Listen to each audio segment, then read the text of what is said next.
Good morning. Morning, my lady. Morning, Judge. Good morning, my lady. Morning, my lady. Nelly Siwa, may you please place the matter on record? May it please the court, my lady. Morning. Morning, Judge. Thank you. Today is Wednesday, the 3rd of May. Calling the matter of life Esidimeni Inquest, case number I-001 of 2021. Thank you, Judge. 2023. Judge, 2021 for the case number. Oh, okay. Thank you. What is happening? All right. Thank you. Good morning, Miss Mahlangu. Good morning, my lady. Yes. Are you ready today? Yes, my lady. I'm ready to proceed. All right. You are reminded that you are still under oath. Do you understand? Yes, my lady. I do understand. Mr. Hodes? Thank you, my lady. Mr. Mahlangu, yesterday we were in the chronology, and if my memory serves me correctly, we were around page 52249. 533. 52249, my lady. Okay. Just bear with me. Let me get the page quickly.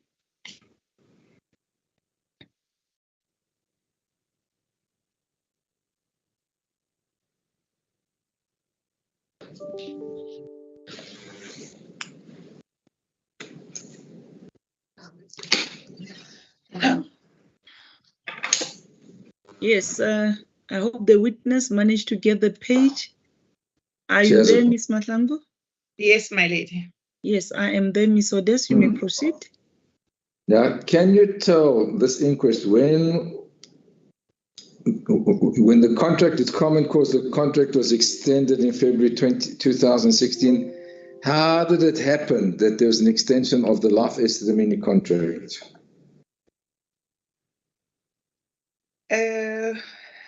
Normally, the way things worked at the time when I was in the department, the official will either request a meeting or I'll request the meeting for them to brief me.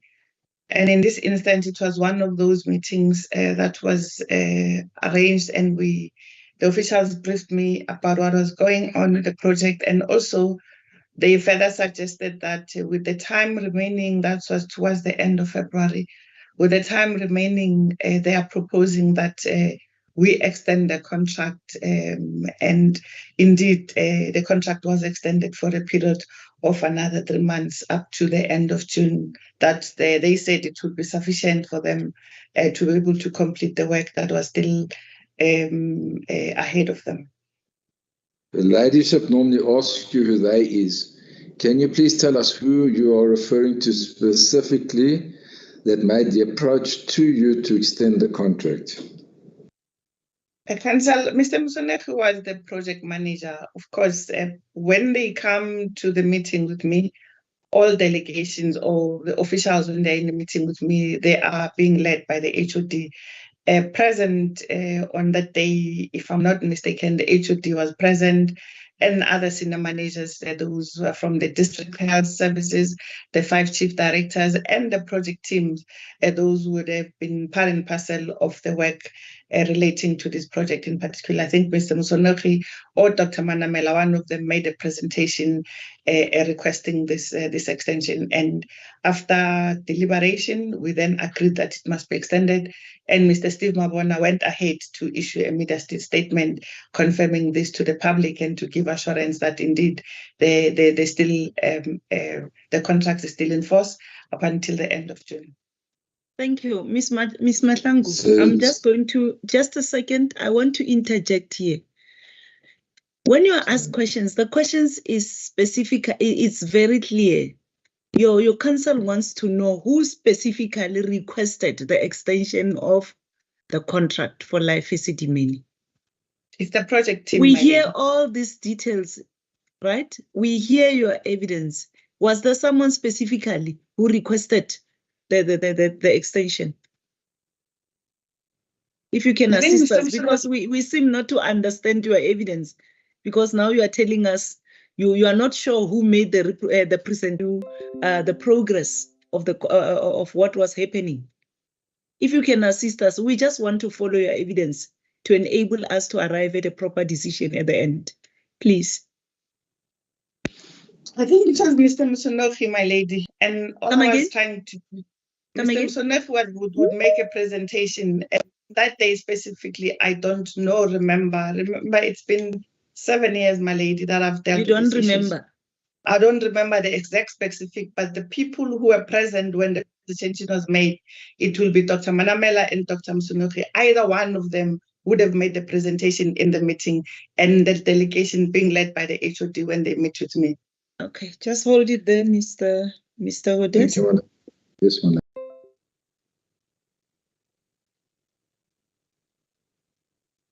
Thank you. You may proceed. Thank you, my lady. Now, after that extension, in February, from March to June 2016, being the 3-month period, was there any further request for an extension? Council, there was no further extension requested to me in any other platform, from arising from this process. Okay. And In the case, Council. yes. Yes, continue. You wanted to say something? Continue. My lady, in one of the court documents, if I'm not mistaken, is Mr. Msonofi's document. I'm not sure whether it was a warning statement or it was the affidavit, where he said he couldn't ask for more extension because the mental health team would have indicated to him that they were in a position, or they were going to be in a position to complete the work with a time frame that was related to the 30th of June 2016. Proceed, Mr. Thank you. So, Ms. Mahlangu, we then have at page 52255, I repeat, 52255 is the termination of the life Esidimeni contract in June 2016. Now, what I want to ask you is 52255, my lady. Yes, I'm there. Now what was on which date now? June 2016, my lady. Okay, thanks. So life Esidimeni contract comes to an end. It's depicted there. What happened in relation to Baneng with the children, with the younger mental health care users at Baneng? Council, at the outset, when we started this work, we agreed there and there that Baneng will not be interfered with and the contract would remain intact for reasons that the mental health care users who were housed at Baneng needed extra care, and necessary that the contract be left in force up to a later notice, and Life was communicated to in this regard, notifying them of that decision of the department, which was way around 2015 or so, before the process was fully enforced. Do you remember who advised you not to terminate the contract at Baneng? The mental health, sorry, my lady, my apology. The project team, remember Mr. Msonofi was a leader of the project. And through him, they came to the meeting and they said that we need to not touch Baneng because of its sensitivities. I've already said that there was not even a debate about whether Baneng should be, we should look at other options. We simply agreed to that because it made sense that there should be no consideration of such at that time. Thank you. And Just I a want second. to. I beg your pardon.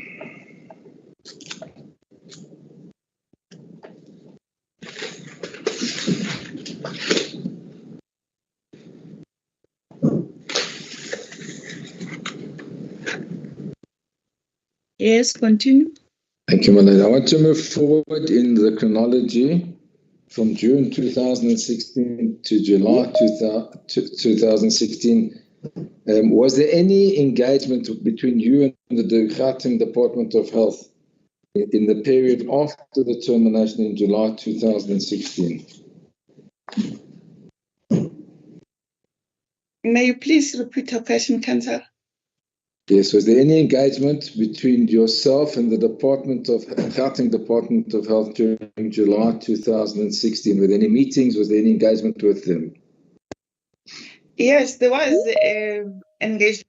I think there was a closeout report. It's in the inquest, case line records. There was a closeout report which was very detailed, indicating that all the mental health care users have now been moved from the different facilities at Life to the respective NGOs and or to the government hospital, that is Vescopis, CCRC, Sterkfontein, and all of that. So that will have been an engagement. But I think between after the contract was terminated, and I think the first day of July, of course, days preceding that, there was a communication between my media liaison officer, Mr. Steve Mabona, to be exact, who would have been contacted by the media to say there were concerns at CCRC. And on the 1st of July, I would have traveled from where I was, I can't remember exactly, but I went to Pretoria to China that night at CCRC, and I asked Mrs. Johanna Moore as head of nursing, because the issues of staffing became a concern, as well as Mrs. Mary Grace Msimang, who was head of HR, as well as Mr. Pizzi, who was the chief director for the Tshwane district, and Dr. Manamela. So I asked them to join me at the CCRC, and that was another engagement with the officials. And prior to that, of course, there were other interactions with CCRC and other institutions which I was not part of by the officials. But when you say there was a visit, did you personally go to CCRC that night? Yes, Council, I did. I went there, I think it was after 7 or 8 in the evening, because I was from a meeting somewhere. And from there, I said to Steve, I think these matters are concerning me. Rather than relying on somebody give me a report, let's just drive to the place. And we went there indeed.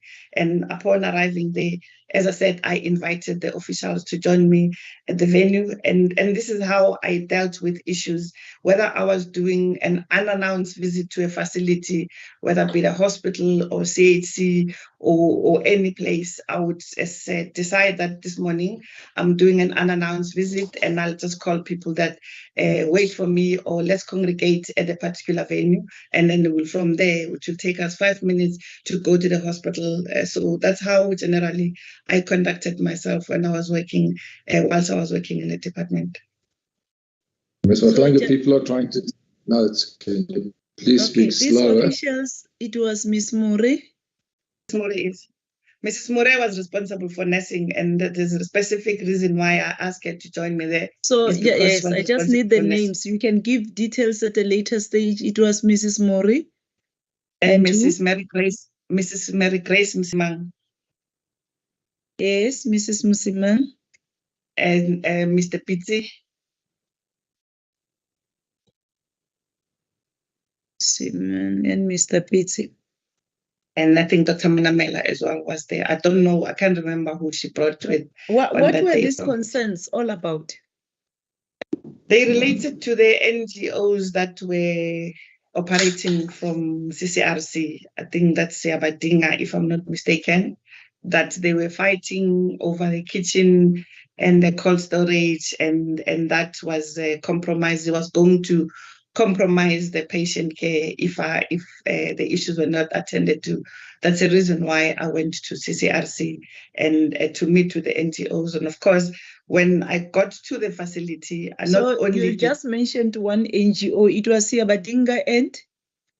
I don't remember the other one, my lady. But you remember Siabadinga? Yes, yes. Okay. You may proceed, Ms. Hodes. Thank you, my lady. Did you visit Precious Angels in 2016? In September 2016?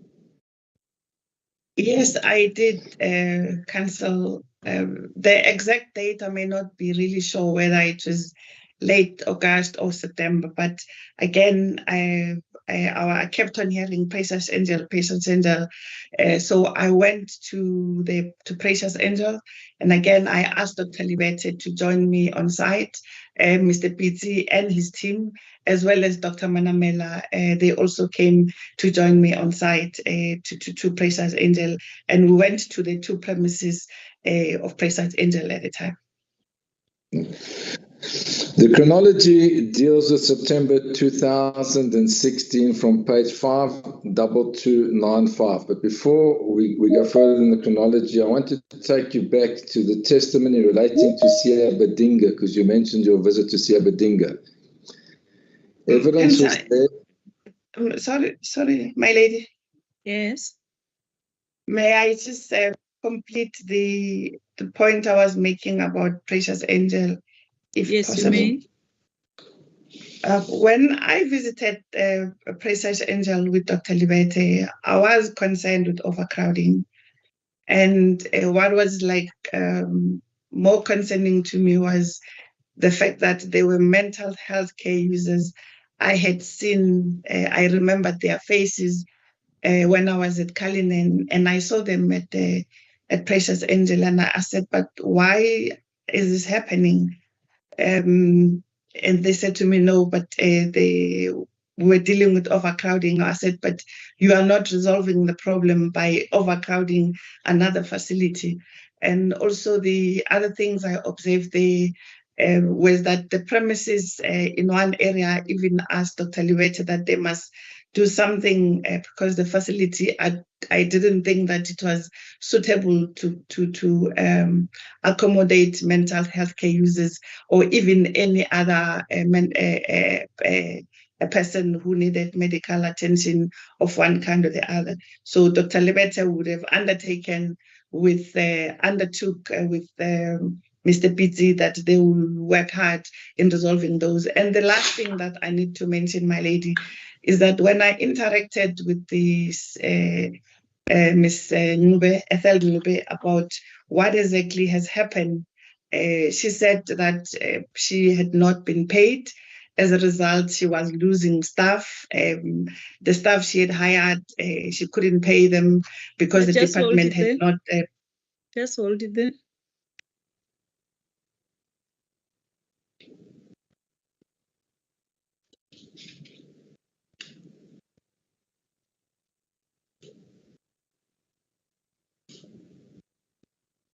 Yes. Yes, my lady, she said that they've not been paid, and she was struggling to keep the staff because people cannot work without being compensated for their labor. So therefore, there was a high turnover of staff. And then I asked the officials as to why is this allowed to happen. I was informed that the NGOs were not registered with their documents. They did not have purchase order numbers and all the other requirements. Just I then instructed... Okay.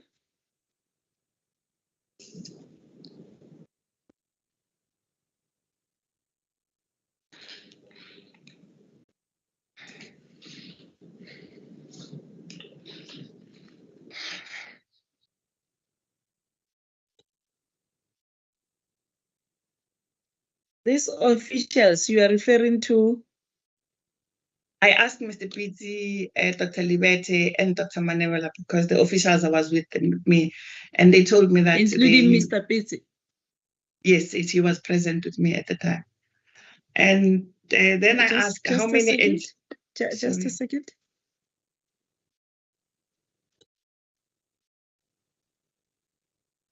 Yes.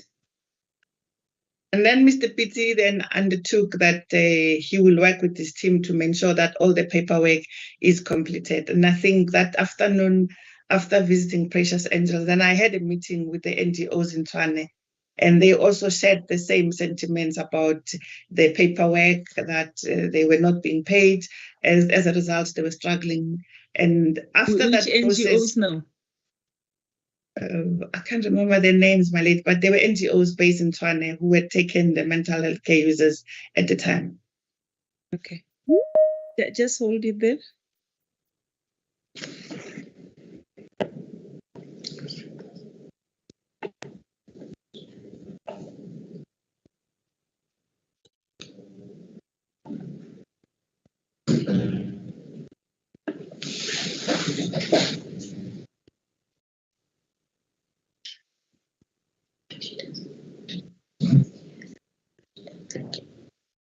Yes, continue.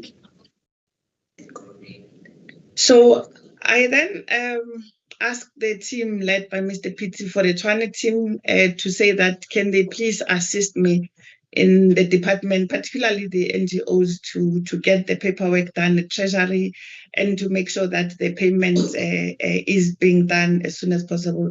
And the CFO then, Mr. George Mahlangu, was very active in leading this process. We're together with Mr. Pitti and Ms. Babita Dikwaran. They also that we then ended up adding the NGO's progress payment in all our Fridays meeting, and in order to make sure that I was made aware of the problems relating to payment, and if they were not paid in those meetings, Ms. Dikwaran will say, MEC, these people have not been paid, or they've been paid, and then the officials will account what would be the problems in that regard. So those are the action that would have taken in that. And the CFO also with Mr. Pitti, I asked them over a weekend that they must work hard to make sure that all the essentials needed by the NGOs, those were sought after, and the HOD was also part of that team in ensuring that those things are resolved as soon as possible after that visit. And Dr. Libete. Continue. Now, in the chronology at page 52295, next to the date 1 September 2016, there's reference to a letter from section 27 addressed to yourself, Ms. Mahlangu, and Dr. Silabana and Dr. Manamela, raising the issue of the death of Virginia Mahpela and other deaths and concerns at Precious Angels. Is this what led to the visit to Precious Angels? I am really not sure, Council, whether my visit to Precious Angel was precipitated by this letter or not. But whenever one of the things I remember after seeing this letter, particularly the mentioning that someone had died, I asked or I had a conversation with the HOD, Dr. Silibano, and I said, HOD, this is the letter and this is the issue that is being raised by Section 27 about someone who had died at the NGO. What is your understanding? Can we look into it and investigate? He said, no. MEC, in the department, we are running a Department of Health. And in the Department of Health, people die. And yes, we are concerned that people die. That's why when someone dies out, if it's not natural causes, every death in the department is investigated. Because the death you are asking me about is natural death, there's very little we can do about it. But I assure you that if there's anything untoward about any death that happens in any facility or in any of these NGOs that is not natural, we will make sure that that is investigated. That conversation I did have with Dr. Sullivan after receiving this letter. Thank you, Ms. Mahlangu. That would then take us forward in the chronology, Ms. Mahlangu, to page 52299, which deals with the 13th and 14th of September 2016. And that's when you had been made aware of the deaths at that stage of 36 patients that have been released from Life Esidimeni and died at the NGOs. Can you then explain to us what happened in relation to your communications with the Ombudsman on the 14th of September 2016? Councillor, on the 13th of September, I maybe backtrack.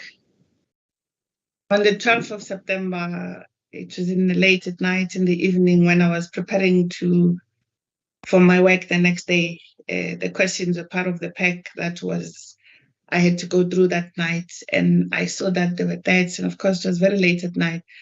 Then in the morning, of course, the sitting in the legislature started at 10 o'clock, and there was an engagement before that. I think, if I'm not mistaken, it was the NCOP visit to the legislature. And then I went to the sitting. Of course, I answered the question. Once I've answered the question, then I went back to the department and I said, but what has happened or what is happening here? No, MEC, the information we gave you was cut off. First of all, I asked my parliamentary liaison officer and I said to her, how did you get this information? She said, MEC, we get this information the normal way we get information in the department. I said, okay. Then the following day, I went to, I called the ombuds, which was the 14th of September, just before I had an interview, started an interview at NCA.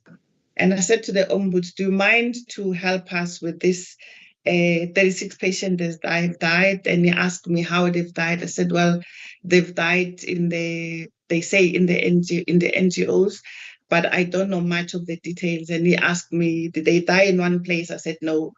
And he says, well, it's virtually impossible for people to die in such numbers if they were not poisoned and all of that. And I said, okay, fine. Then the following day, and he started, so then a few minutes later, he sent me a WhatsApp message, a text message, and those messages are on record, saying it's impossible for people to die virtually if they've not been poisoned in one place.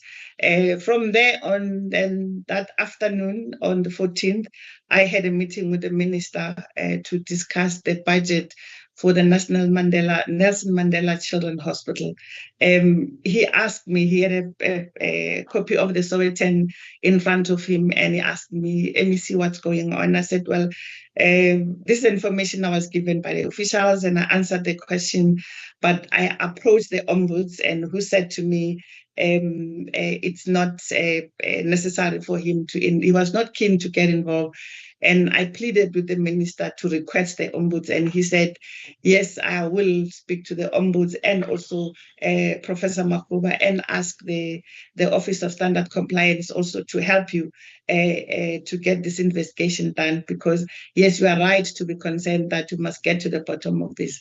And the chain of communication between me and the professor is there. The following day, or the same day, I got a call from the Premier asking me what happened. I said, Premier, it's a long story, but let me work with your office to get a date where we can brief you. Indeed, I think on the 15th, if I'm not mistaken, it was on a Thursday afternoon though. I mean, the dates may be not exact, but it was on a Thursday afternoon. We met with the Premier. I asked the HOD, Dr. Manamela, Professor Musa was there. Dr. Madikwe was present in that meeting, and there was somebody from communication, Mr. Prince Hanga, and then some people in my office. And the Premier said to me, but why are you bringing such a big delegation? I said to him, these are people who are implementers, who are on the ground doing this work. So for my part, I may speak very little about the face value issues, but the details of the information of what you need to know about what happened, this official can provide those answers. Indeed, we proceeded with the meeting. And the following day... Have those names again? It was Dr. Manamela. Dr. Manamela, Dr. Silibano.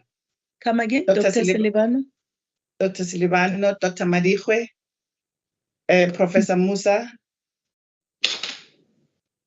Mr. Prince Hamna, he was head of communication, and Tebucho Totela, he Mr. was in my Prince who? office. Just a second. Hamna, he was head of If communication. you can spell that for me. HAMNCAA. NCA. HM. HA is Honey Alpha Mother Nigeria, California, Angel Hamna. Okay, and the last one? Just those I remember. He was a young person in my office, so the deputy parliamentary liaison in my office. So they were all part in the meeting with me. Of course, the premier, I can't remember who was with him from his office. After the meeting, the premier was given a presentation by me, of course. So you say the reason you went with them was that you said they were the implementers. Yes, and they will explain the greatest of detail to the premier what exactly would have happened. The presentation was made, and after that, the premier asked questions, and the doctors answered the question. Dr. Madihwe answered, Professor Musa answered, and the premier, after being assured after engaging with the officials and the practitioners in this area, he went on the following day to issue a statement. It is on the record. I think Council can refer my lady to that. If you would turn, my lady, we uploaded all of the documents that you undertook to upload overnight with the assistance of the evidence leaders, for which we're grateful.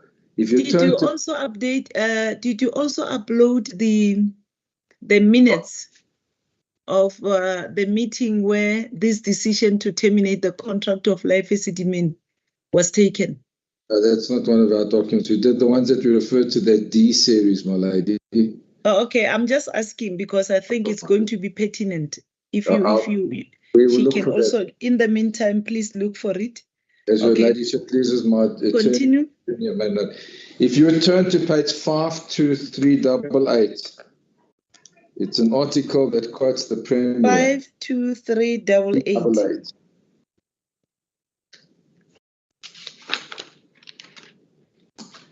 I'll read it. On 52388, there's a summary, and then it's in greater detail in the following pages. And it says, Johannesburg. Sorry, it's under the heading, Too Many Mentally Ill Patients Dying, Makura. It's in News 24. There's a photograph, and then beneath that, Johannesburg. Every year between May and August, a large number of mentally ill patients die at government facilities in Gauteng. Premier David Makura told journalists on Friday. He was shocked to find this had been the trend for the past 5 years. Then there's a quote, "We want to understand this so we can nip this in the bud." Makura said he did not have the exact figures of how many had died. He stressed that he and the health department agreed the matter to be investigated. 2389.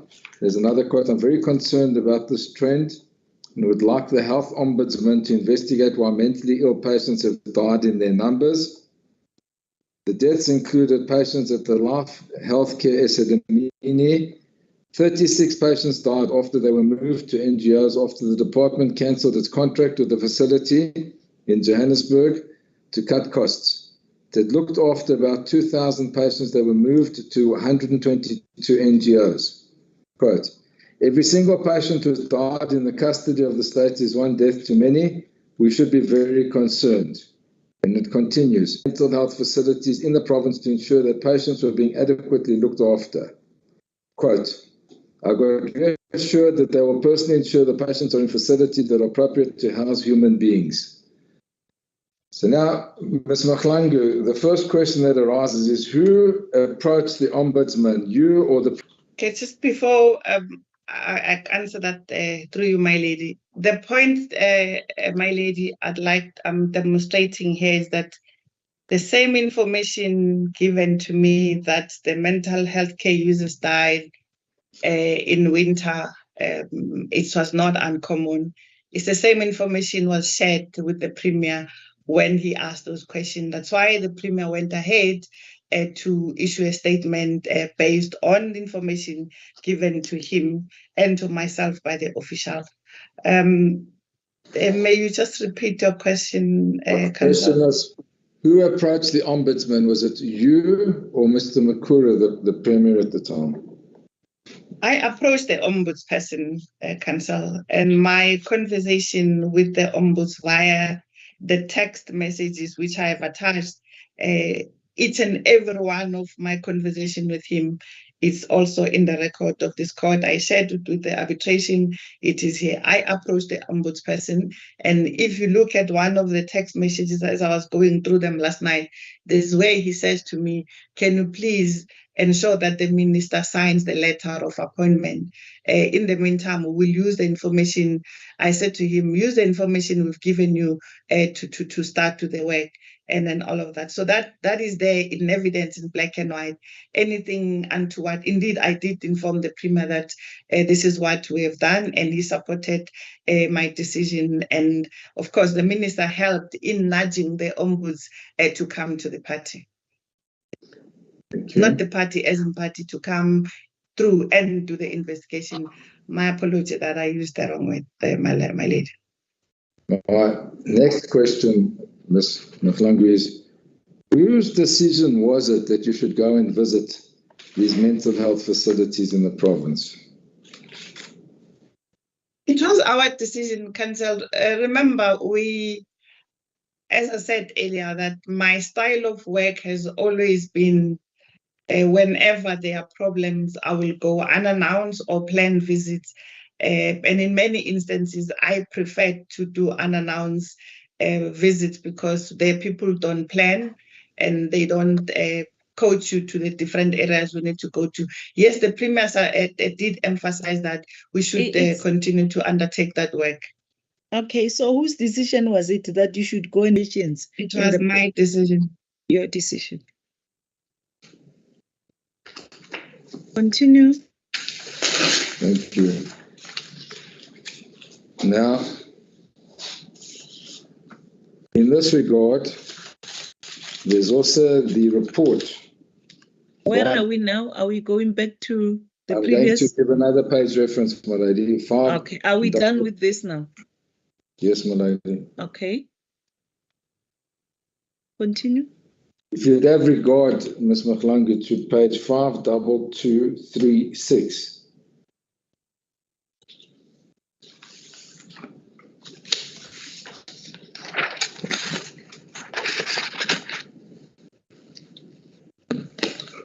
Five 2236. Yes, my lady. Okay, I'm there. Did you find the page, Mrs. Mahlangu? No, my lady. I'm still looking. Okay. 522. Yes. Is that on the chronology? No. Answer. Okay, I'll return to this later. Let's rather. Oh, okay. Sorry. I have a headache. My lady.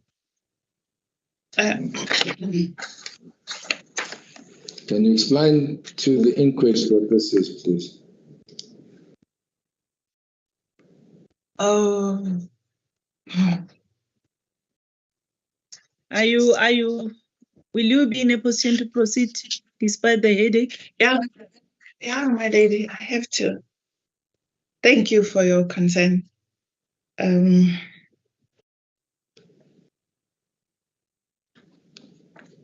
From 2014.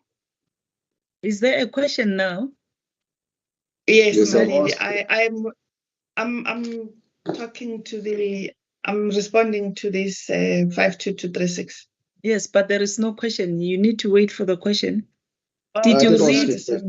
Yes, just listen to just a second. Council? Lady, I'd asked her what this document is for it to explain to the inquest. Oh, okay.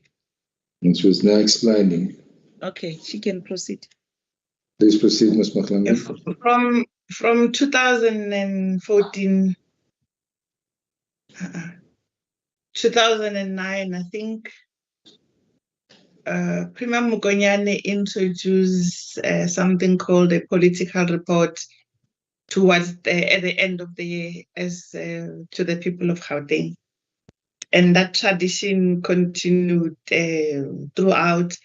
And this speech, the page is referring to Council, is an extract from a speech made by Premier Makura in the Gauteng legislature on the 6th of December 2016, giving the political report to the provincial legislature of what would have happened from the time he made the State of the Province address to the end of the year, as things go to a lull before we go to start the new calendar year. This is the speech extract from the political speech of the Premier. Okay, I'm going to leave it because I've just jumped the sequence. It's referred to. Sorry, my lady. I think Advocate Hasim, she's muted and she has raised her hand. Oh, maybe, yeah, please alert me because I'm also looking at the documents that have been referred to here. Thank you, If I don't note you. Thanks, Mr. Sibara. Thank you, Mr. Sibara. My lady, I was just confused because the page that was referred to was 52236. Yes. Which is a page in the middle of an 18-page document. Correct. It seems to be page 13 of an 18-page document. So I didn't understand actually the question and what this document is. It hasn't been... yes, it has not been properly placed before the court so that everyone can understand. And that he asked the witness was to explain what this is all about. Yes, but now it's a very long document. Perhaps it should be properly placed on record. My lady, I've jumped out of sequence. I would prefer to leave this till later because it only occurs on 6 December 2016. So if your ladyship will bear with me, I apologize, and we'll come back to this later. It's only referred to in the chronology on page 52315. So let's progress in time. I apologize for that. Page 5. 315. 315, my lady. And I will progress to that point before I deal with it. And I thank my colleagues for assisting me in this regard. Thank you. Now, Ms. Mahlangu, I apologize for that. Let me take you back in the sequence of events. We were at page 52299, which is the September visit. You had referred to the meeting that had taken place. And what I want to ask you is, did you visit the NGOs as depicted in Mr. Makuru's statement? Yes, during we did September. visit the NGOs. Yes, we visited the NGOs. When did that take place? Just bear with me. I think there is a problem here. Okay.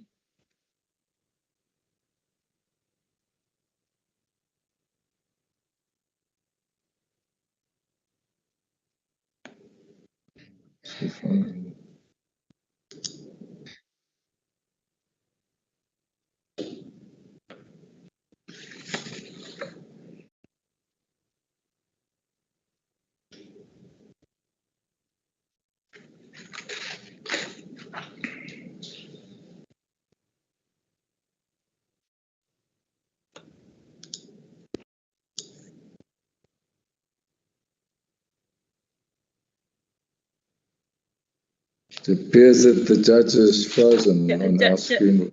Yes. I think there is something wrong here, but let me just quickly sort it out.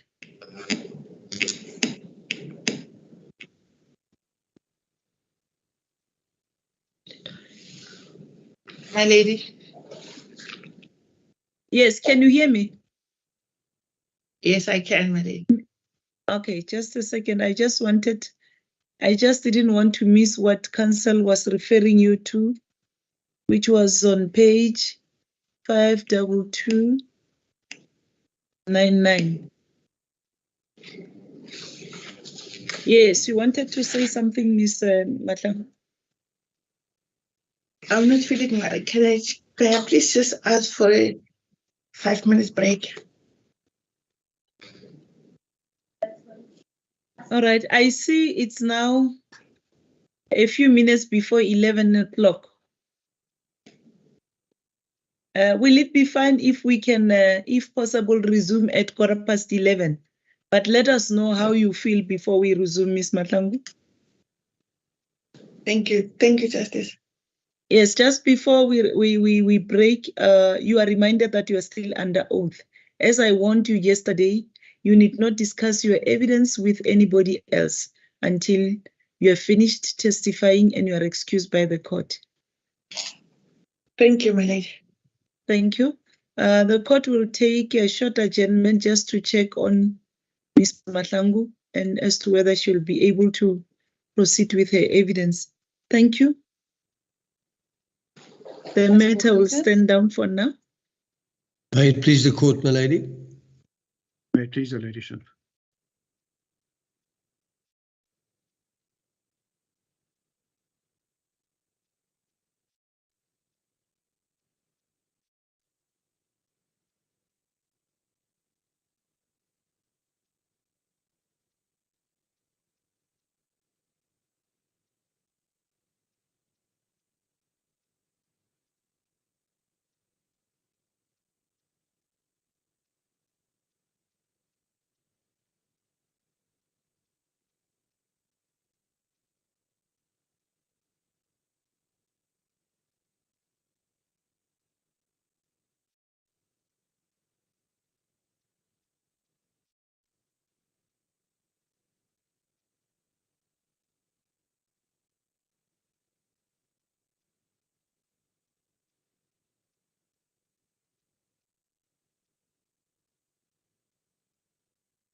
to proceed? My lady, and the witness is ready to proceed. We're all ready. She's in a good state. My lady, we found the minutes that your ladyship requested. May I refer your ladyship to the page references and take you through it, because I agree that it's crucial, as your ladyship said. My junior, Ms. Governor, managed to find this and believes that this is what's on record. It's a contentious issue, that's why I say that. I'll explain to your ladyship. If your ladyship turns to page 1878. 1878. Yes, my lady. It's in the middle of the documents that I'm going to refer to. That's why I want to take your ladyship through the papers, if I may. Just a second. Thank you, my lady.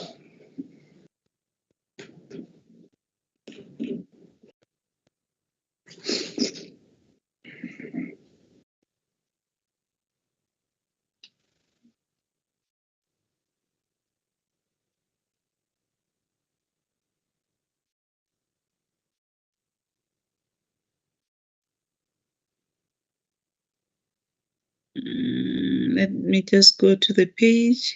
Please, my lady, I need to see it while I take you through it and the following pages, because it's the middle of a series of pages, similar to my last quote to the one speech. But if we can begin here at 1878, my lady.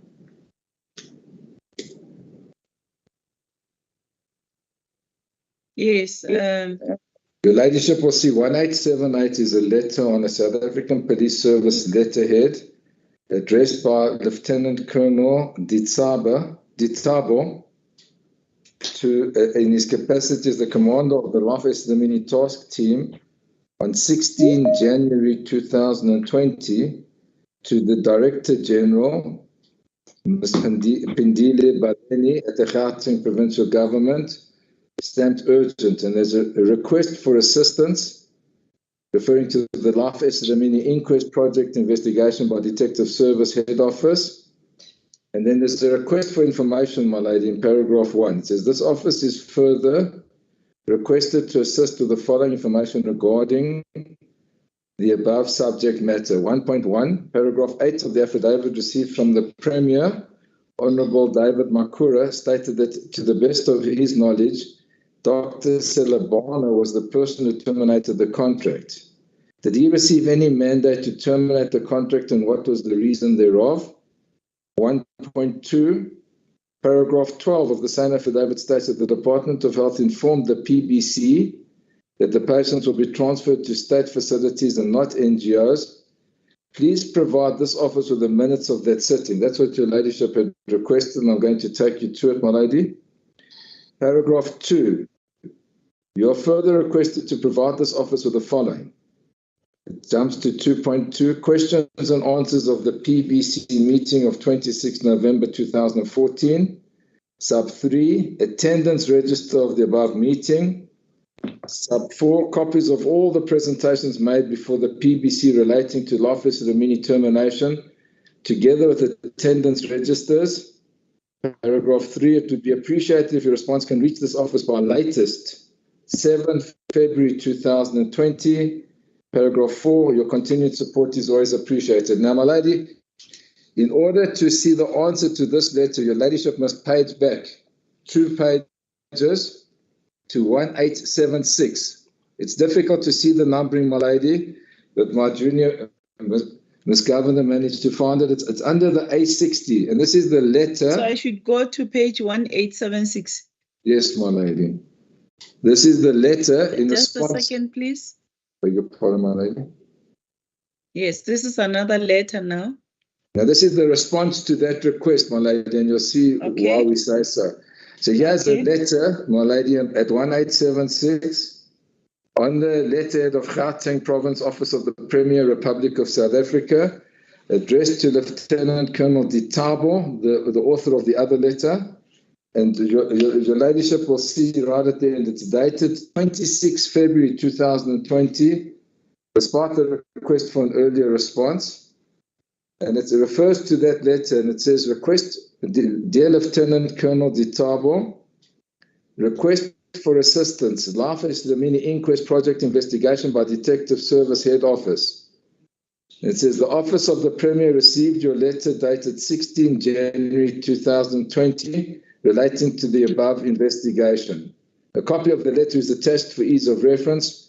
Below, we respond to each request contained in your letter. So this was an annexure, my lady, to this letter because it's answering it. So then add paragraph 1.1. Not much turns out, but for completion's sake, I think it's better that I read it out. The question can best be answered by Dr. Tiejo Ephraim Sedabano, who terminated the contract of Life Esidimeni. However, as the Premier indicated during his evidence in the Life Esidimeni arbitration hearing, there was no executive decision, in brackets mandate, taken in terms of Section 140 of the Constitution of the Republic of South Africa, 1996, to terminate the contract. But the more significant part, my ladies, the next paragraph. Add paragraph 1.2. Find attached redacted minutes together with the attendance register requested in paragraph 2.3 of your letter. The redacted parts of the minutes do not relate to Life Esidimeni matters.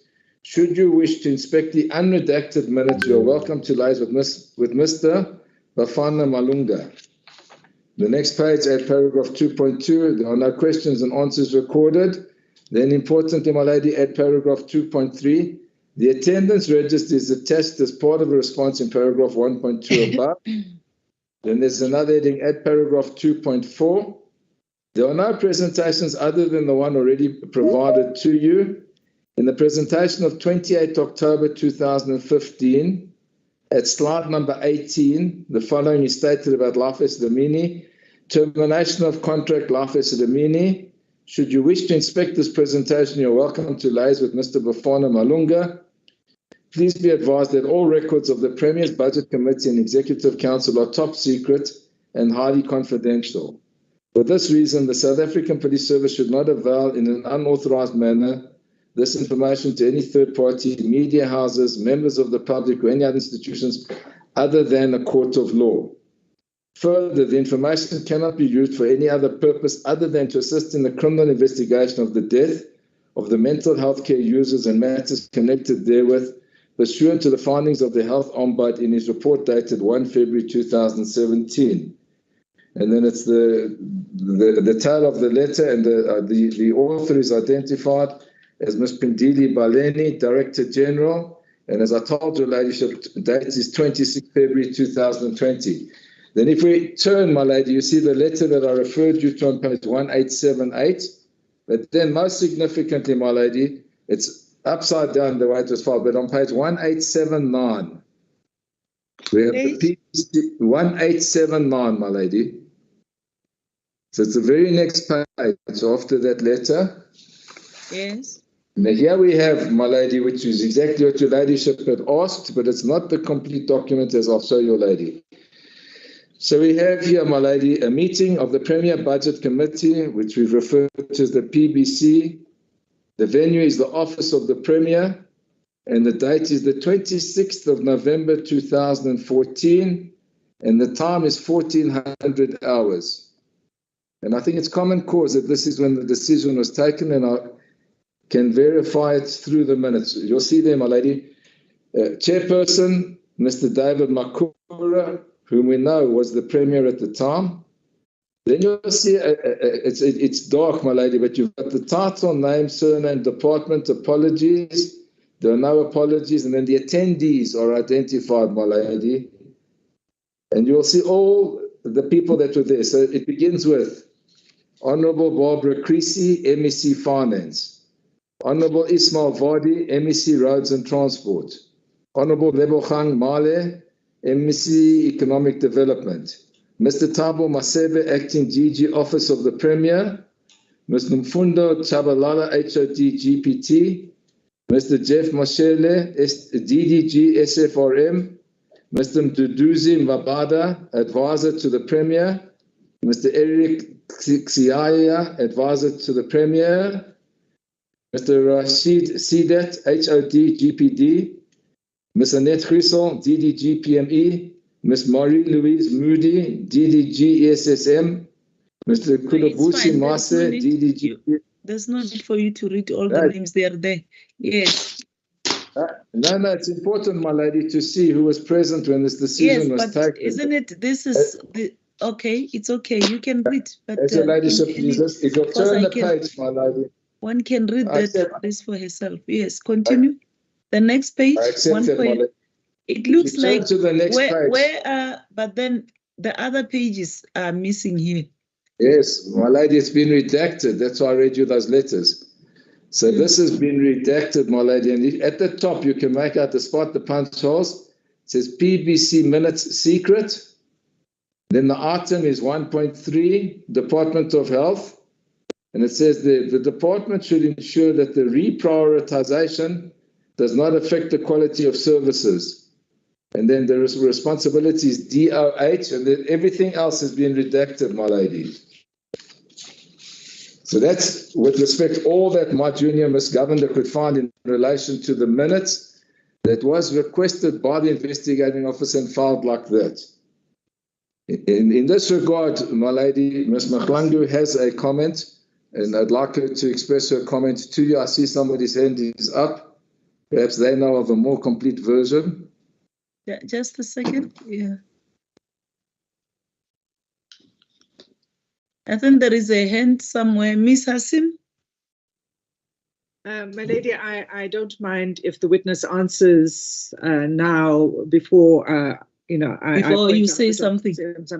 Yeah, but there is another version of these minutes, which is what I wanted to point out. Yes, please, you can do that, or you wanted her to answer first? I think that may be best. Yes. Okay. Thank you, my lady. Perhaps the witness can answer, Mr. There's your ladyship, please. I see there's another hand, my lady. No, that's Miss Hasim's hand. Yes, it has been. Thank you. What? Yes. Ms. Mahlangu, what's your comments that you wish to make on these redacted minutes? My lady, I have served in the provincial government for 12 years, 8 months. And throughout... I can't see her now. I don't know what's happening. We can see her, my lady. Is it me alone who can see her? Come again. Yeah, we can still see her, my lady.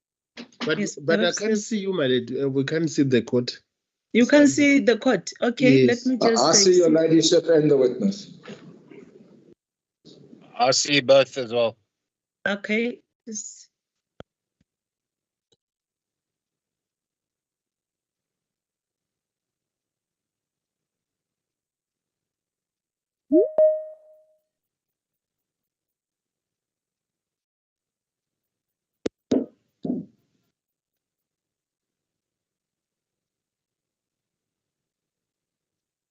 Yes, thank you so much. Miss Mahlangu? My lady, I have served in the provincial government for 12 years, 8 months. And throughout my serving in every portfolio that I've served in, I think I did my best. And I know how the provincial government system works.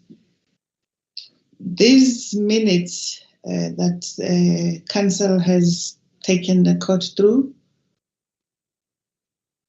there are minutes that there are things that are not reflected in this. And if the court wishes to get the verbatim discussion of what happened in that boardroom on the 15th floor, I think the court has a right to get that information. But this is not accurate. And I will not start lying today about the proceedings of what happened in the Executive Council, particularly relating to this matter. I have gone through pain.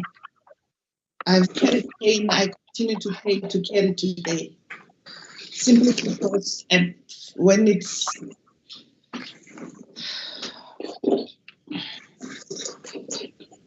I wish to request the court for the full minutes. I think that echo is back, Mr. Odes. I'm just going to mute myself.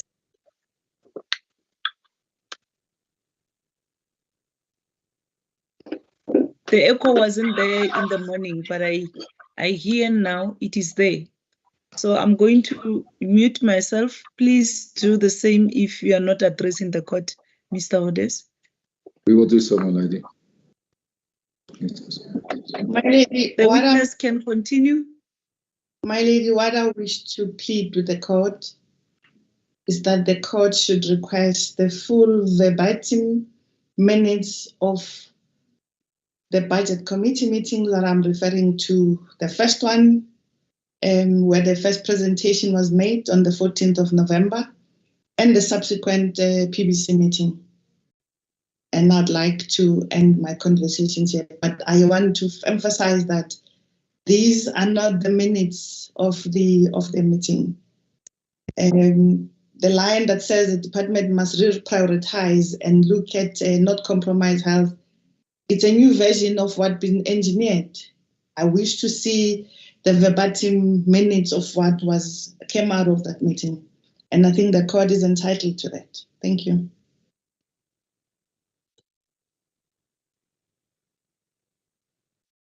Okay. Thank you, my lady. Perhaps Ms. Hassan can give us the page reference. Yes, I forgot that I'm muted. Ms. Asim, I just said that, but I was muted. Ms. Asim, if you can, yes. May I please call my lady? It is at page 32108. Page 32108. That is the meeting of the PBC on 26 November 2014 at 2 o'clock, and it's the minutes of the meeting, and it is a 4-page document.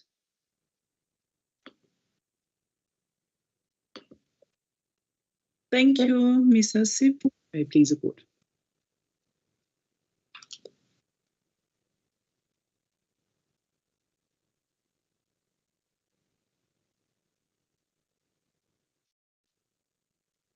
Thank you, Ms. Hassan. We appreciate that. I see that that's a non-redacted version. Thank you. Would you, Mr. Odes? I don't know whether you first want to look at these minutes before we proceed, so that we can lay this matter to rest and then proceed. If I may, my lady, I'll just look at it quickly. Can I hear what Mr. Sibara is going to say, Mr. Sibara? Thank you, my lady. I think there was a reference of the minutes by the witness of the 14th of November. Yes, the first sitting.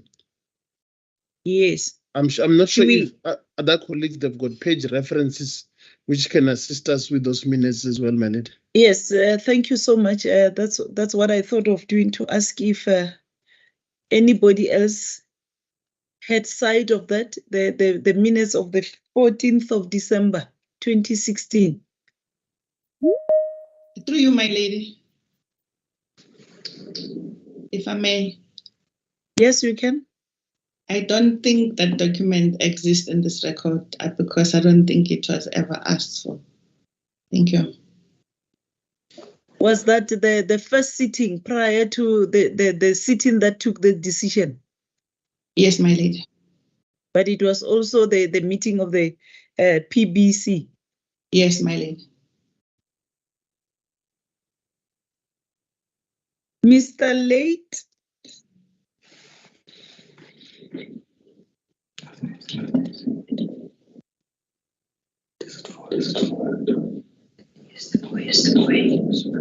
My lady? Yes, I hear that there was a prior meeting before this meeting of the 26th, where the decision was taken to terminate the contract of life Esidimeni.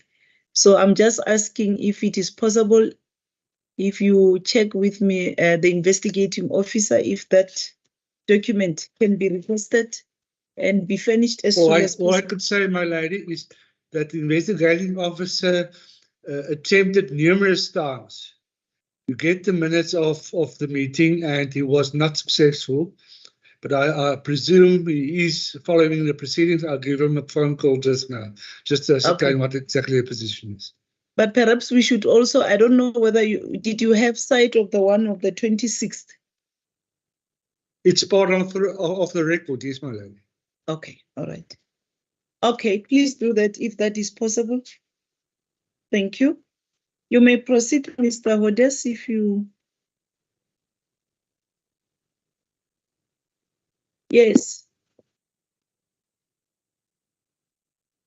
What is happening now? The witness, I can't see her again. No, I'm here, my lady. Mr. Wedis is muted. Are they? No, ma'am. I can hear Mr. Hodes. I don't know what's happening today because I can't see the witness. Is it me who can see the witness? Submit some, my lady, because we can see her. You can also see her, my lady. All right, let me... Mr. Van Bergen? I can Miss see the witness, Mahlangu, my if lady. yes, I'm trying to check because I only see your name there. All right, I'm going to exit again.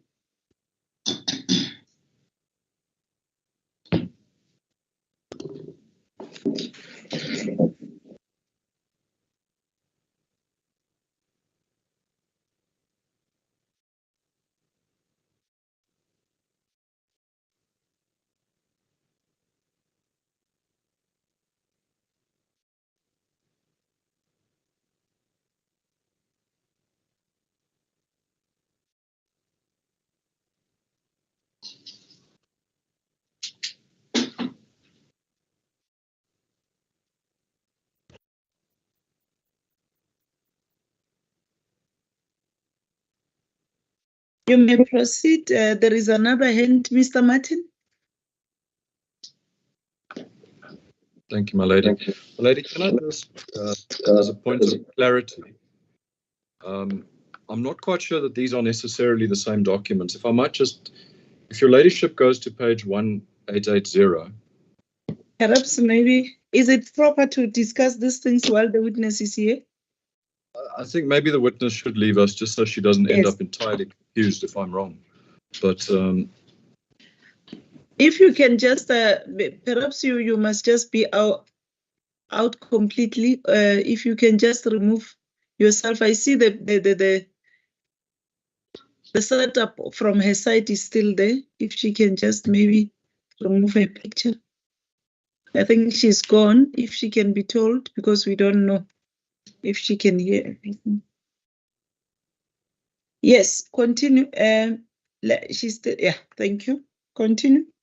my lady, if your ladyship goes to 1879 and your ladyship might have to rotate the page because it's on its side, but at the bottom of the page, Let me just go to the page quickly.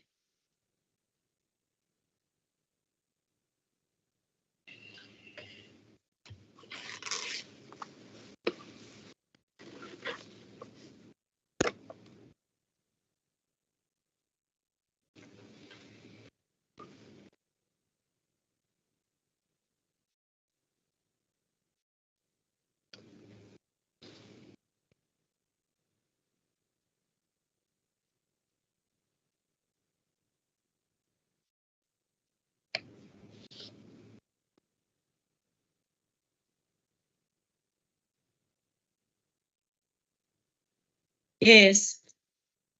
thank you.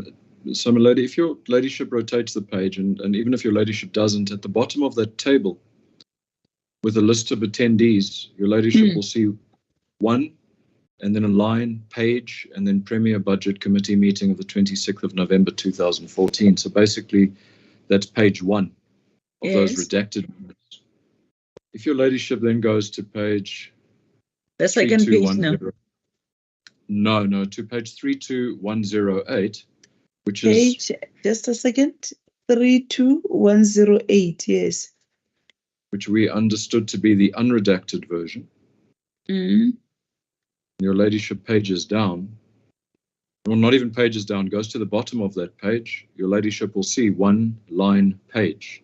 So that's page 1 of that document. Just a But second. that document, Let me see. This one has got the opening remarks. yeah, there's no list of attendees. Yes, let me which just is what's found on page 1 of the other document. Quickly. So I'm not sure it's the same document. It's certainly the same date, and it seems to refer to the same meeting. But on the other but remember, the other one didn't have anything. It's only the list of the attendees. But this here, there is something that tells us that something happened. So here we don't have a list of attendees, Correct, and it goes immediately into the items, the agenda items and the remarks that are made or that are recorded. So I don't know that this is the same document. And if it is the same document, then it was obviously adapted for the purposes of redaction. But in doing so, information was added, which is that the list of attendees was... If you look at this document, the last part, the very last item, it shows that the meeting was closed and adjourned at 18:30. You see that? Yes. And that's not what we get from the other document. Yeah. All right. Thank you so much. So that's all I'm pointing out, milady. I just don't think that the witness can be led on the basis that this is the other document. And she seems to suggest that she used interesting words. She said that the redacted one was engineered. I'm not quite sure if she's meaning to suggest that it's inauthentic in some way. But it seems to me as though there's a confusion here that needs to be dealt with. Okay. No, thank you. Thank you. Can we call the witness back? Thank you. Just lower your hand, Mr. Martin. Well, lady, for the record, just while the witness is coming in, we've also, because we made a copy of what we referred your ladyship to, so we compared the two documents, and as Mr. Martin says, for which we're indebted to him, there are the changes made, my lady. One can see in where it mentions apologies, it says no apologies, the other one says no members apologise, and the 1.3, which is next to the department should ensure, doesn't appear. So there's been some information removed, some information put in. So it's not making sense to us. I don't know who's responsible for the other version of the document, but if one looks at 1880, you'll see that there are significant, and the previous page, there are significant changes. And as Mr. Martin pointed out, where it says page 1, that shows that the both page ones aren't identical, so it's not making any sense with respect, my lady. Okay, thank you. Thank you, my lady.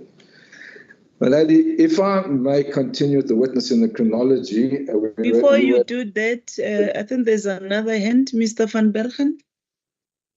Thank you, my lady. Perhaps the witness is back. Do you want us to discuss this in the presence of the witness?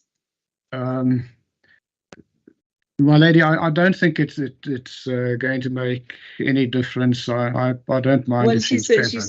she's not there. You can just proceed in any event. My apologies for interrupting, Mr. Hoders. Just on this issue of the 2 pages, both marked page 1, maybe one should just look again at the response letter from the Director General, dated the 26th of February on page 1876. Where 1876. The last paragraph, add paragraph 1.2, find attached. Just a second for me. As your ladyship pleases.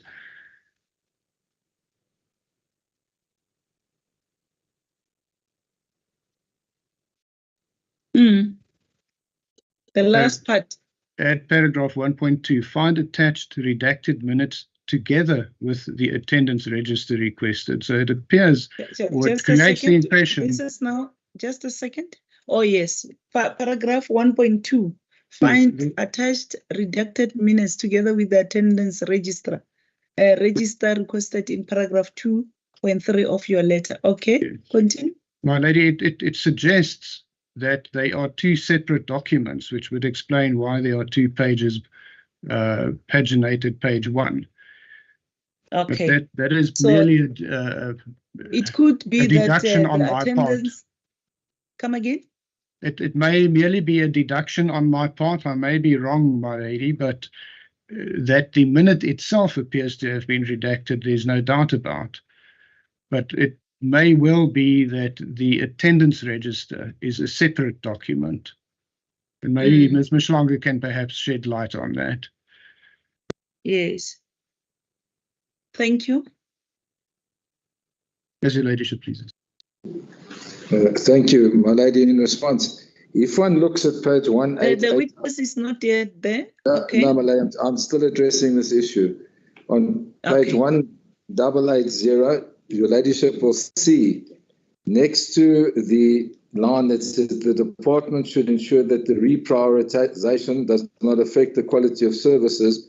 There's a 1.3 on page 1880 under the heading items. That doesn't appear on page 32109. So it seems that somebody has, borrowing the phraseology of Mr. Martins, fiddled or fidgeted with these documents, because I accept what Mr. van Bergen says. There may very well be two different documents that were attached, but one can never explain the absence of the 1.3 under items. It would show that there's been some form of interference somewhere. I don't know by who, and I'm reluctant to attribute the blame to anybody, but they are not the same documents, with respect. All right. Can we then proceed? I'm ready, my lady. I see there's a hand up, my lady. Ms. Hassan. Ms. Hassan? Sorry, my lady. It doesn't seem that any of us are going to be able to resolve what these documents, which is the authentic version of the minutes. But it does seem to me that the Premier's office needs to clarify which is the correct version. And they are represented in these proceedings, and perhaps they could shed some light for us. Thank you, my lady.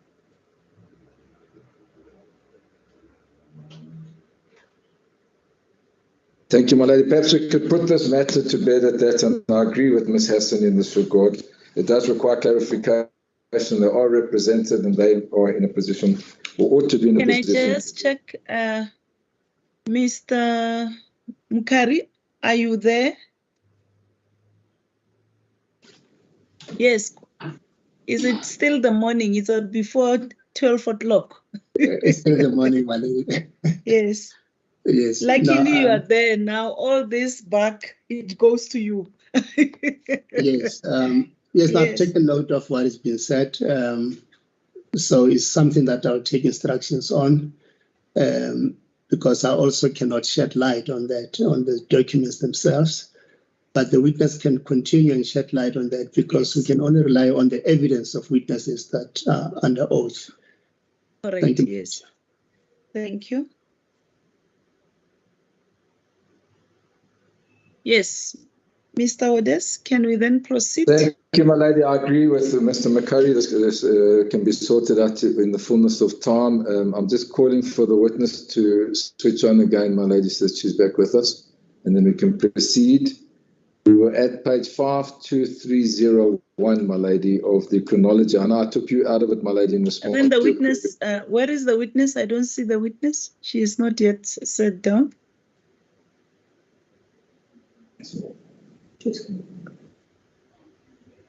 Yes, Ms. Mahlangu. We're now on which page, Mr. Odes? 52301, my lady. We were dealing with the 52301. Yes, my lady. September 2016, the visits to the NGOs occurred around this time, but it's not in the chronology, my lady. So, Ms. Mahlangu, can you tell the inquest what dates you visited the NGOs as had been recorded would be done in that article by the Premier at the time?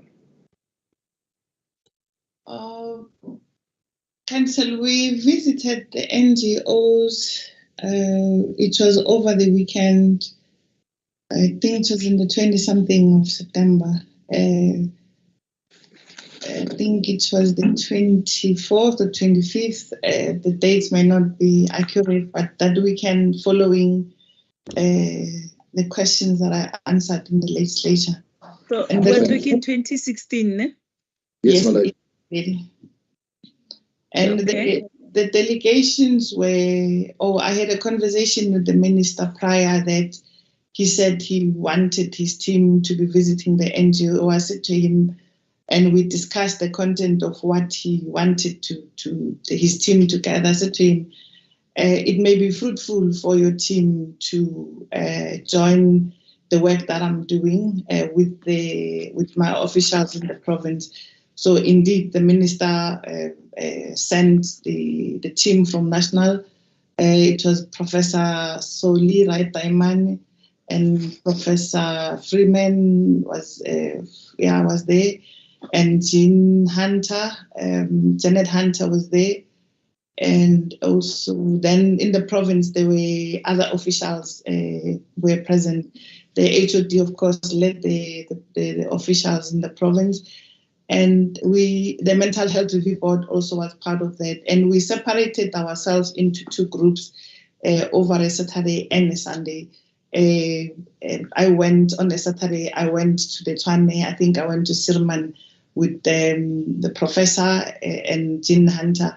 And then Sunday, the HOD was with Professor Taimane on a Saturday. And on a Sunday, I was with Professor Taimane at Masiko. Also, we went to Sterkfontein together. So basically, and we're also looking at specific things in those NGOs, the conditions, the operation facilities, the dining areas, where a toilet, I did speak about operation facilities, and also the staffing and the medicines. We looked at all of those issues, and thereafter, I think the officials, they compile a report. And that also was happening parallel with the process of gathering information that I was preparing to package and send to the health ombudsperson.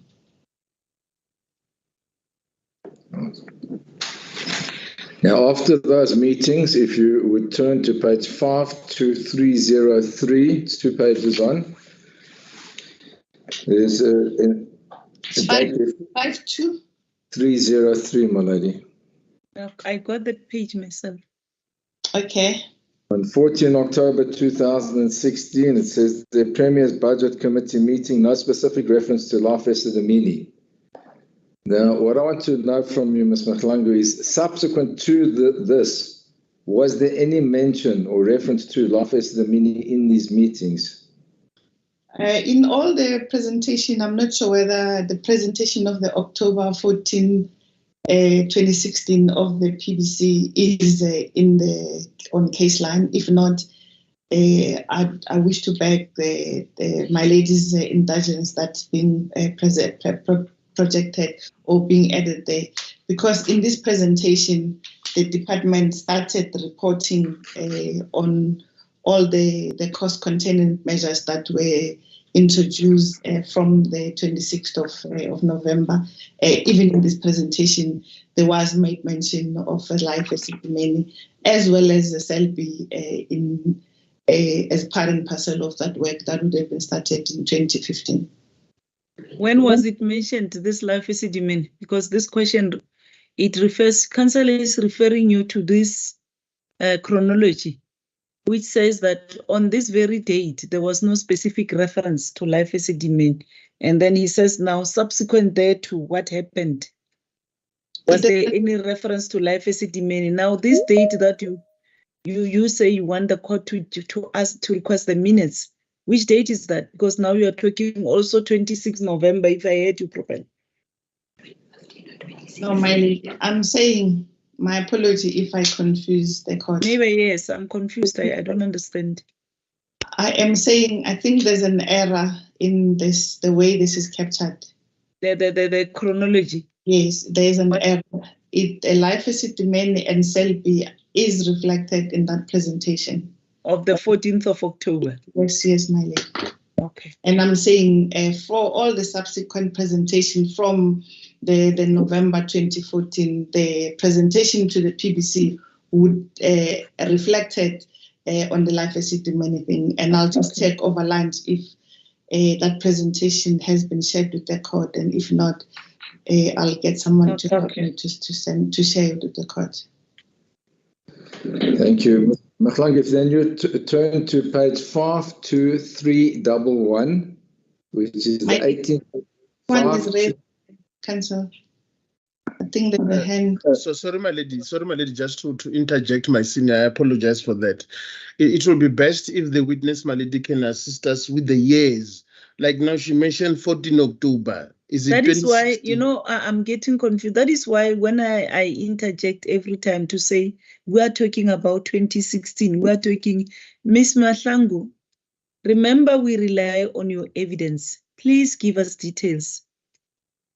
You see this chronology is talking about the dates of 2016.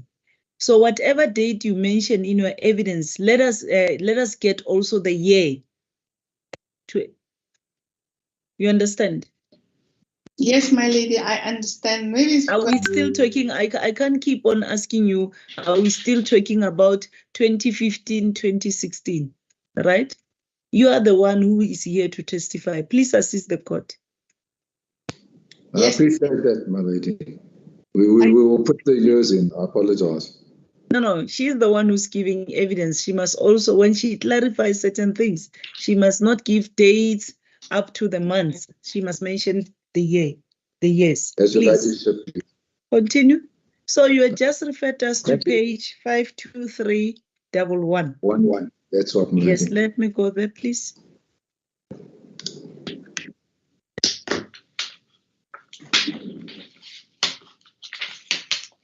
Yes, I'm there. To contextualize, this is after the transfers, and you've seen in the chronologies while there were deaths occurring. We turn to 18 November 2016. And there's a reference there to the pages, my lady, for my colleagues and your ladyship.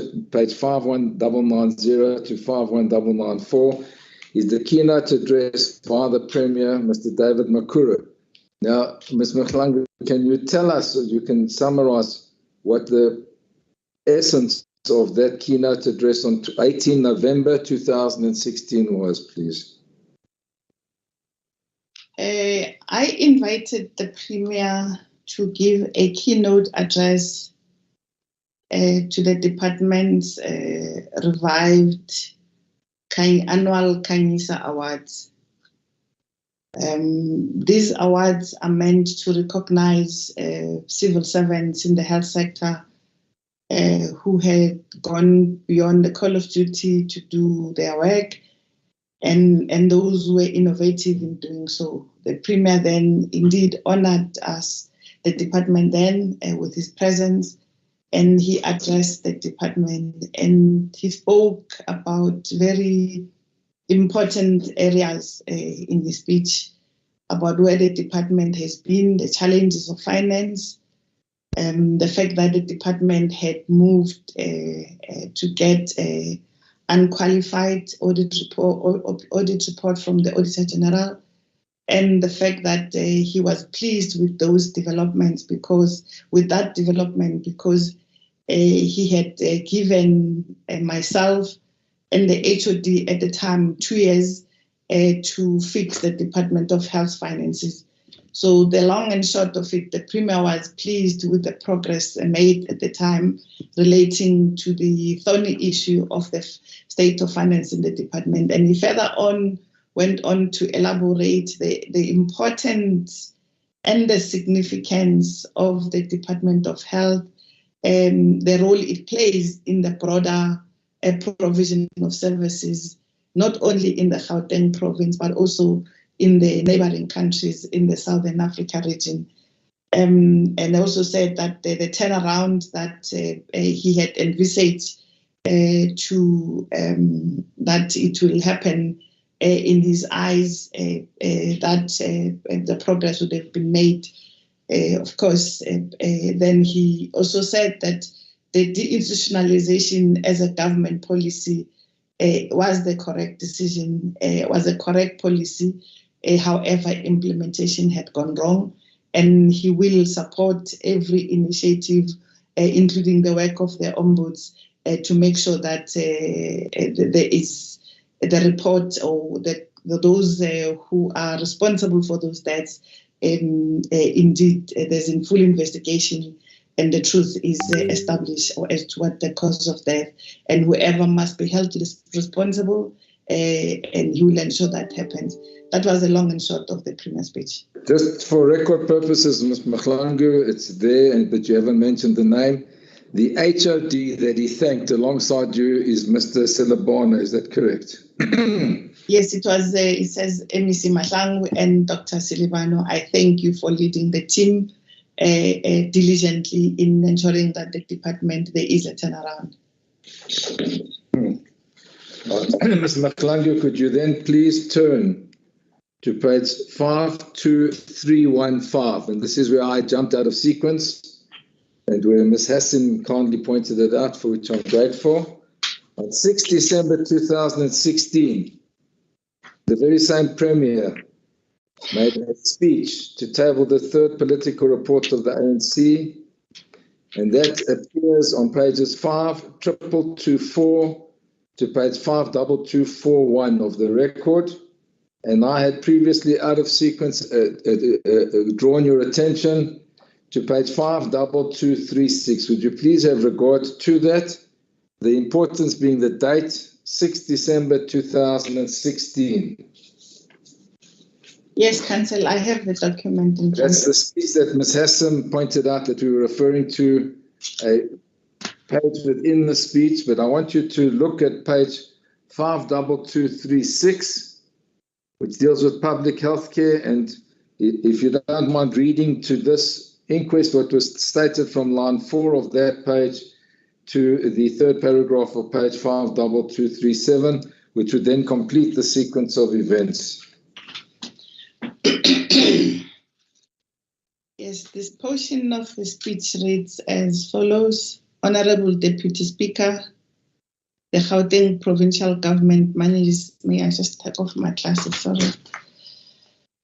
The Gauteng Provincial Government manages one of the biggest public healthcare system in the sub-Saharan Africa. Gauteng Department of Health employs 67,000 staff members on an annual basis. Just a second, why are you reading, if you can assist me? Page 52236, my lady. 52236. 52236. I'm there, and then where? Because it's the fourth line, my lady. She started on the fourth line. Honourable Deputy Speaker, the Gauteng Provincial Government. Does your ladyship have it? 52336. No, 522, my lady. Yes, I think I made a mistake. 52236. Yes, I think I'm on the wrong page. 522. I noted 52236. Yes, okay. This is the second paragraph. Yes, my lady. All right. Honorable Deputy Speaker, continue. Honorable Deputy Speaker, the Gauteng Provincial Government manages one of the biggest public healthcare systems in sub-Saharan Africa. The Gauteng Department of Health employs 67,000 members. On an annual basis, Gauteng hospital serves 7.1 million patients in 36 hospitals, 36 community healthcare centers, 375 clinics. We provide health services to patients from our neighboring provinces. Our annual provincial budget is a whopping 34 billion, which is bigger than some of our neighboring countries. We also provide services to patients from SADC countries who contribute substantially to the revenue. There is evidence that the interventions being taken to stabilize the department have yielded positive results as the finances are more stable and there are recorded improvement in public health facilities. An objective and independent assessment will arrive at the conclusion that Gauteng Health was also on an upward trajectory, with an exception of the manner in which the deinstitutionalization of mental health was handled by the department. I would share with you all an email received from Ms. Mutlowung from Soweto earlier this year, who bears testimony to the progress we are making. On the 11th of September 2015, or 11th of November 2015, I had the pleasure of consulting with the gynae department at Baragwanath Hospital. To my pleasant surprise, everything was handled so proficiently. To elaborate more on the surprise, everybody had an impression on state services, and it is not flattering at all. To my pleasant surprise, it was the opposite of what I had expected. I was expected to report for duty at around 17 hours in the evening. At the hospital, I was told to be there between 7:30 and 8 a.m. When I left the house, I prepared for work in case I delayed. Did you say, 8 a.m.? Okay, continue. When I got in, the queue was long. The whole waiting area was full, including the line for the clerk's office. I had to stand on my feet on the clerk's queue. That's how full it was. The whole reception area was cleared by 11 a.m. Imagine my surprise when I still had about 6 hours before I had to go back. I had to go to work. I think I saw about 10 doctors from one point to another.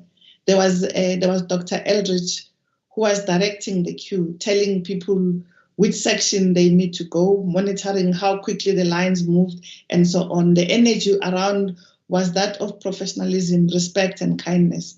If this is how our people are treated on a daily basis, I would urge the department to keep it up. It restores people's dignity, and not once did I feel like I was in a public hospital.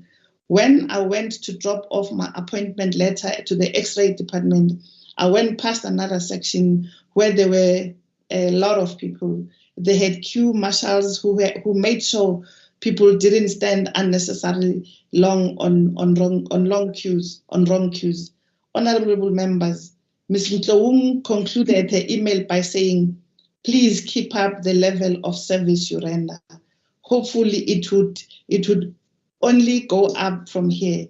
This is a wonderful story." Honorable Deputy Speaker, we are also aware that there are painful stories of mental health patients who had died under the care of our Provincial Department of Health. I would like to state categorically that we regret any loss of life, because healthcare is about saving life.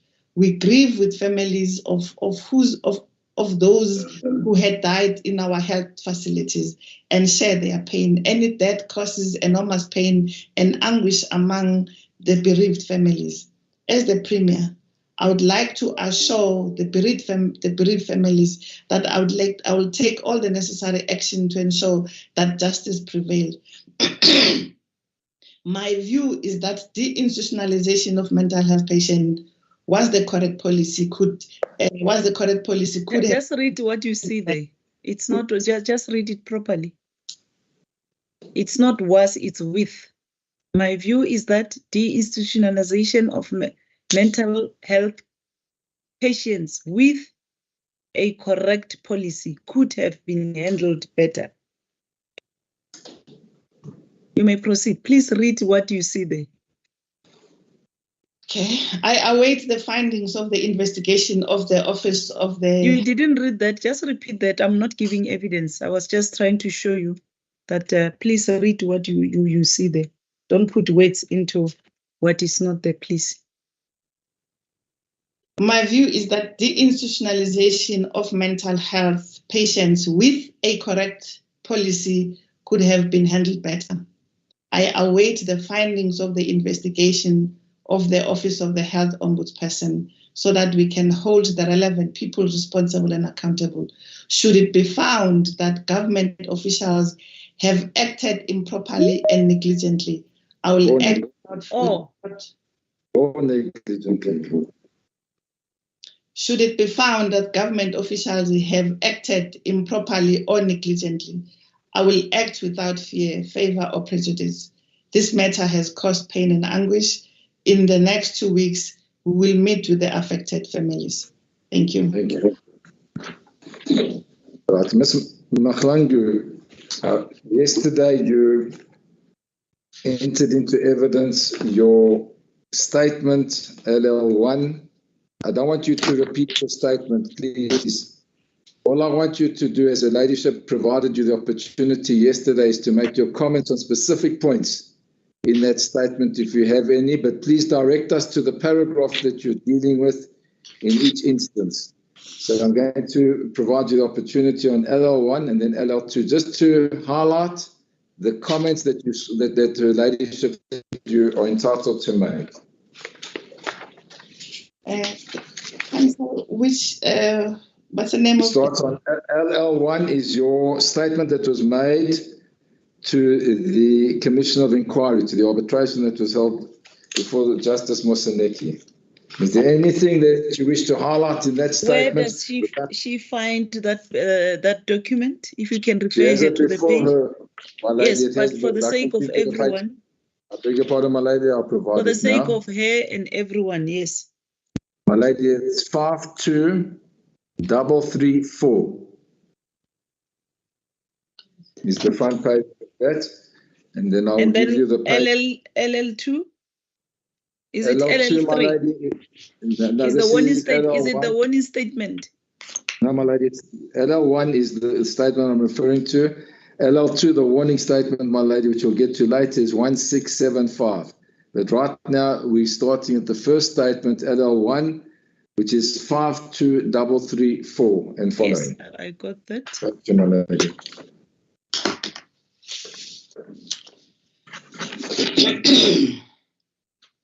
Is there any particular paragraph that you wish to refer to, Ms. Mahlanga? Thank you, Mali. May I take the court to paragraph 30?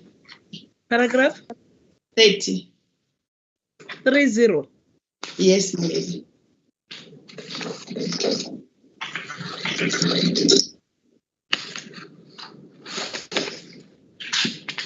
That will be on page 52341, my lady. No, I'm there already. Thank you, my lady. The point I wish to elaborate on here, my lady, is that there is, out of this work that was delegated to me and the then Secretary General of NEHAU, the HR team in the department was able to report in several meetings of the project where I was present about the total numbers of staff that were absorbed from life and or from the Selby clinic. And that's the information I'd like it to be recorded, that the people who were, which NEHAU was concerned about, that they were going to be retrenched or lose their jobs in one way or the other, those people would have been employed by the department. Those who were not employed was simply because some of them had a negative report when they left the department, and PESAL could not accept them back in that process. So I thought it's important for me to come back to this issue as I had hoped to do so yesterday. Thank you. Thank you. Any other specific comments? Please provide the paragraph number that you referred to. I wish to take the court, my apology, counsel, for interjection. I wish to take the court, my lady, to paragraph just before, I think paragraph 31. Yes. This relates to the establishment of the family committee. It has been my practice, the way I had worked, and in every department where I was deployed, that people, I encourage, first of all, the families to establish a family committee with the participation of the department. And I further encourage them to give me a call in case the officials were not assisting them or misdirecting them and or not giving them adequate information.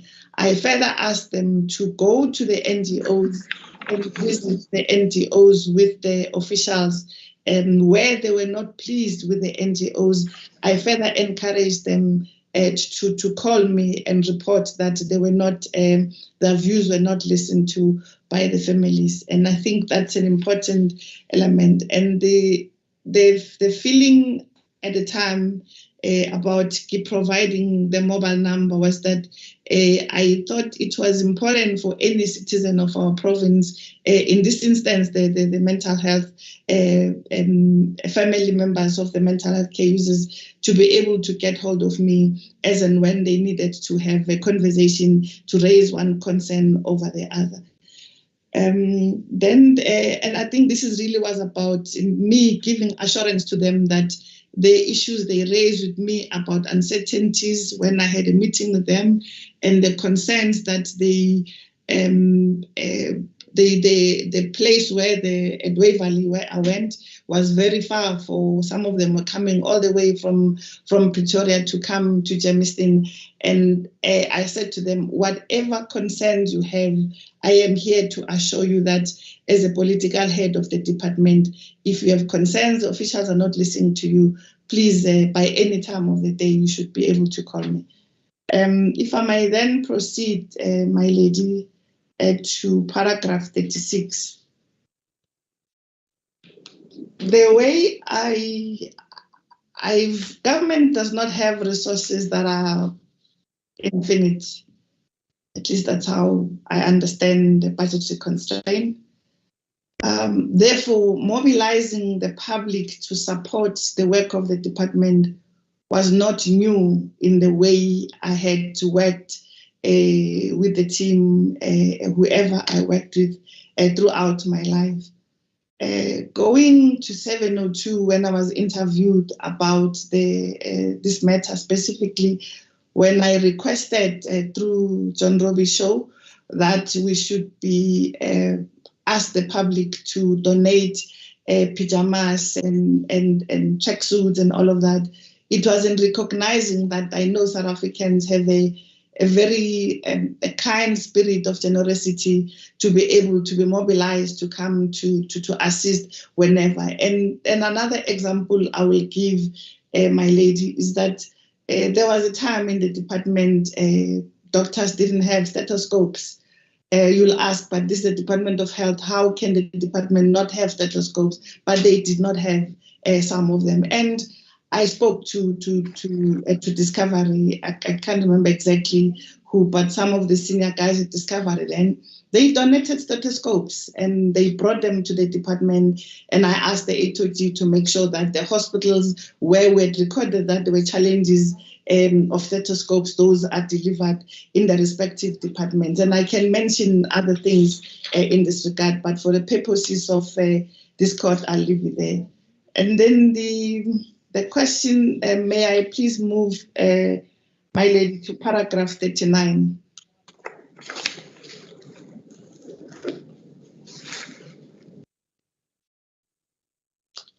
Again, this is where my visit to the Cullinan CCRC, commonly known, was occasioned by the media questions through Steve Mabona, who was my media liaison at the time. And this was not unusual for some of the concerns in the department for us to discover them via the media. And when the journalist was persisting in talking to Steve, the same question, I said, Steve, I think answering the question sitting in the boardroom may not be adequate. I think let's go. Yes, I know the diary may not permit for one reason or the other. When I finished my engagement, wherever I was that Friday, I drove to Cullinan. As I said, I asked Mrs. Mure to join me, Mrs. Mary Grace, and Mr. Beaton. The main issues, my lady, were relating to the sharing of the kitchen of the NGOs, were relating to the staffing needs. And I know for a fact that Mrs. Mure and Mrs. Msimang, they engage nurses from Vescopis and other institutions so that the support is given to these NGOs, as well as when we're doing the walkabouts in the facility that was run by the NGO, I observed that there was overcrowding, which concerned me greatly. and I asked the Mr. Piti and the Dr. Manamela, to be exact, to look into that matter and attend to it. May I, because then the last issue I'd like to raise on this statement, I think it relates to paragraph 49. This is about the payment or the issues raised about the payment of the NGOs that were not registered, the treasury, and all of those challenges. Once I was made aware that there were challenges in the NGOs, specifically the new NGOs, I made sure that I asked the CFO and the HOD and their teams that these matters are corrected. And I've already said that there was a time Mr. BT and the HOD and the CFO worked tirelessly over a weekend to make sure that intervention of the essentials are provided to this NGO. Over and above that, through the CFO's office, which Ms. Babita Tikoren, may her soul rest in peace, we worked very well together. She reported in every Friday meetings about the payment of the NGOs, the progress thereof, and I think Council can refer the court to some of those email exchanges between Babita and her colleagues about that work. I would wish to end on this statement, and with your permission, my lady, I'll go to LL2. Thank you.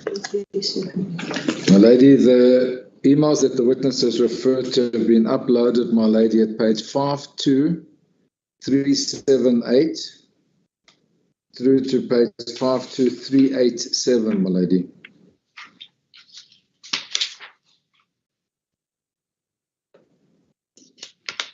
They have accurate dates, my lady, but they're filed because of the nature of an email in reverse order. So it goes from the most recent backwards.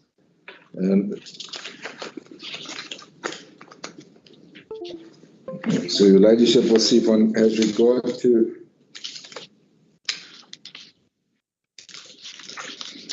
at 52386, it's the 6th of September 2016. And it goes through to page 52378, which is the 13th of September 2016. This is just in support of what you've referred the inquest to. Is that correct, Ms. Mahlangu? Yes, Council, it is correct. If you would then please go to your warning statement, LL2, which is at page 1675, my lady. This was handed in through you, but you did not read it out. It wasn't necessary to do so. Is there anything that you wish to highlight or comment on in this statement LL2, Ms. Mahlangu? My lady, may I take the court to page 3, which is 1677, paragraph 7.2. And I'll talk to... Just a second. That time for everybody to get to the page is 1677.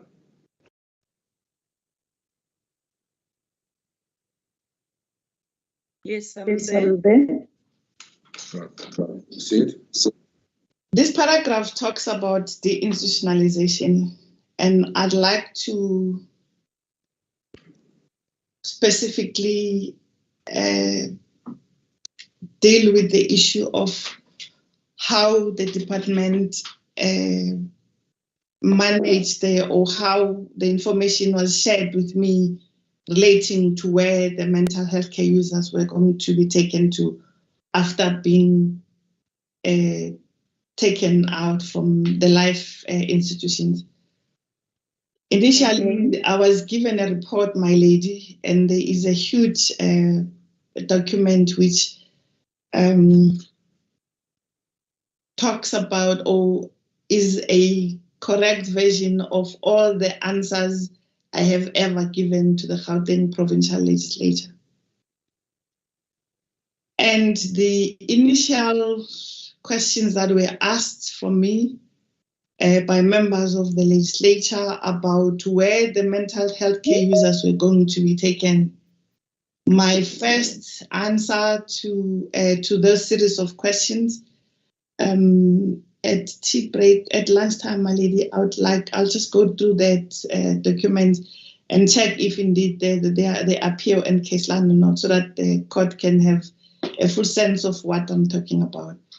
The initial answers then was that the mental health care users were going to be taken to government-owned facilities that were no longer being occupied by government. The several institutions were mentioned was Jimiston Old Hospital. There was TMI, which is somewhere in Parktown, and I can't remember the other facilities, but those are ones that come to mind. And I think there were some wards in Vescopis and other institutions. As time was going on, and then the team came back and said, these health facilities will not be ready, or they're going to take a lot of time to be ready, but there is a solution, and the solution was that the Mental Health Act that was approved, I think between, I can't remember exactly with here, the court would have the details of that,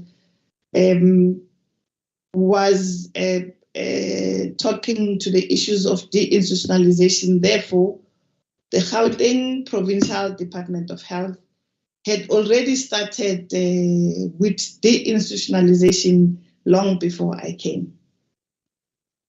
I was then I further then provided answers to the legislature, which the Premier will be privy of because he's a member of the legislature, to say that the mental health care users will no longer be taken to hospitals as it was initially envisaged, particularly those that will take long to finish. Rather, some of the patients, some wards will be finished in the respective hospitals, I think specifically Sterkfontein and Vescopis, but the rest of the other facilities will be excluded. The balance of the patients will be taken to, or the mental health care users will be taken to NGOs, because at the time, I was informed that Gauteng already had about 10,000 mental health care users in community-based mental health programs throughout the province. And if I remember very well, it was said that some of the NGOs were the best. I think there was an NGOs mentioned in Bronkhorstspruit that was one of the best. And the NGOs were also grouped the way they told me, that they were grouped in the sense that not all of them provided the same service. There'll be NGOs that were providing geriatrics. There'll be NGOs that providing a patient who needed this and that based on the classification that the team would have shared with me. So this is what I really wanted for the court to be fully aware that the initial information given to me, which I shared with the legislature, subsequently it was changed, and all that those questions, if the court doesn't have, I can provide those answers. And again, may I also take the court to 7.2.5, which is 1678, I think, on case line. Yes.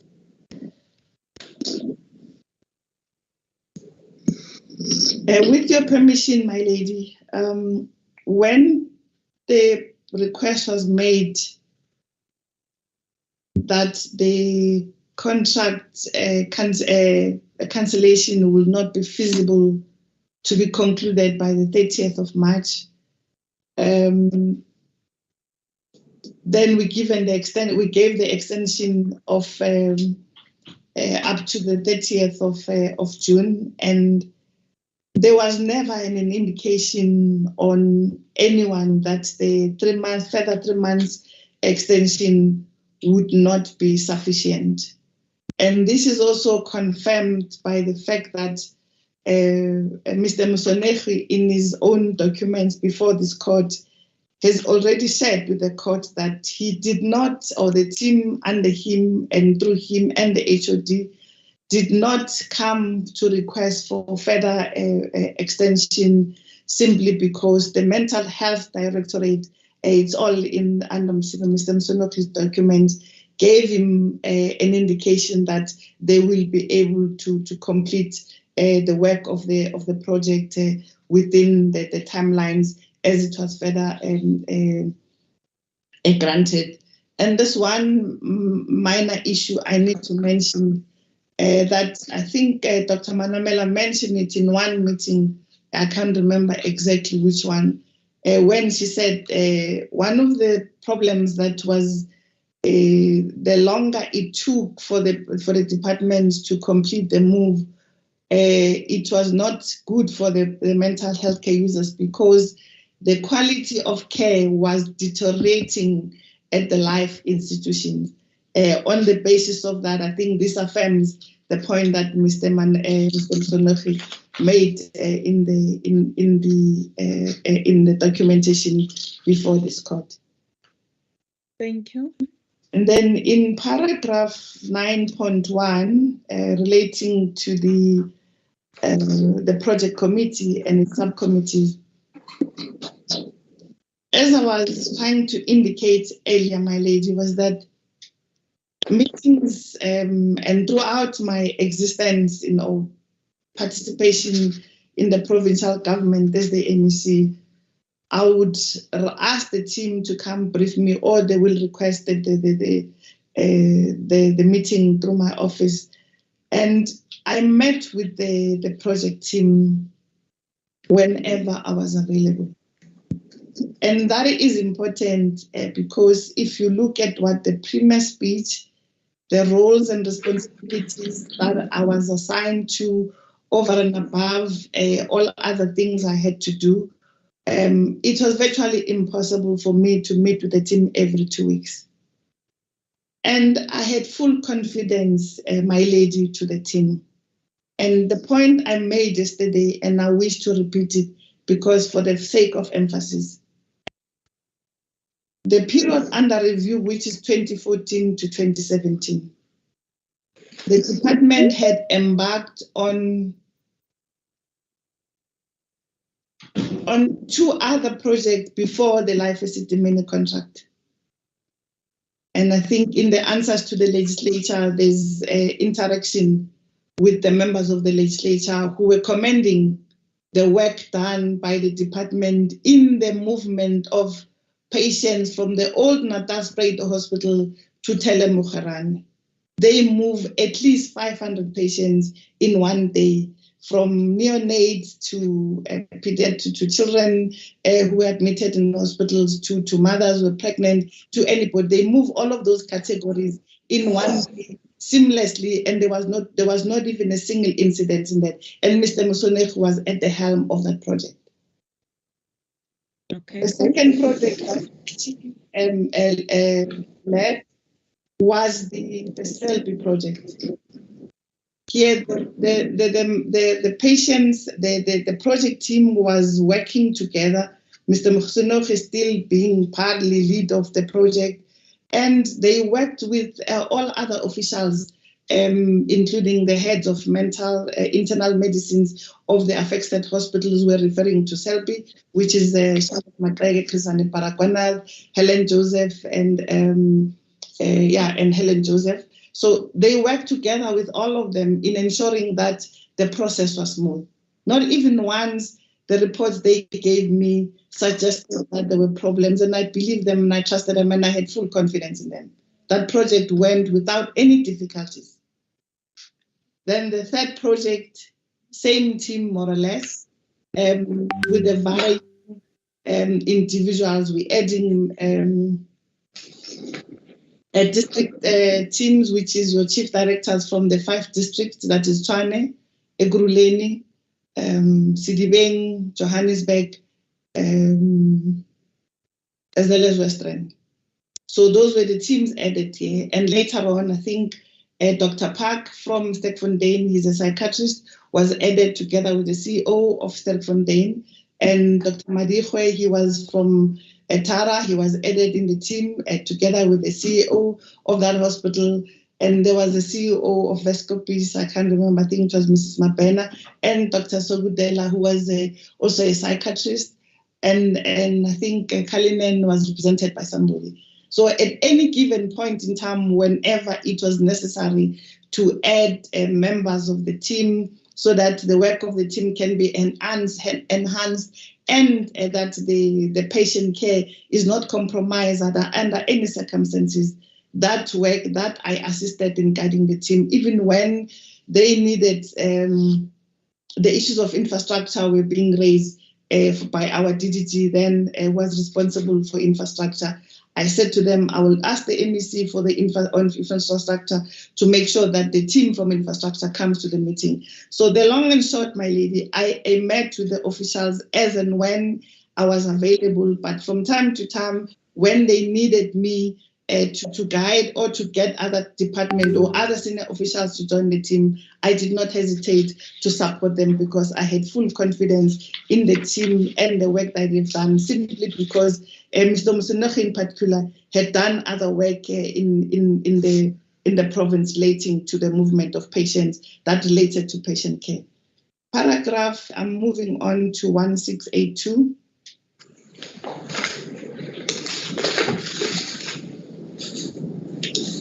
So 1682, that's the page reference, what paragraph number? Paragraph 9.13.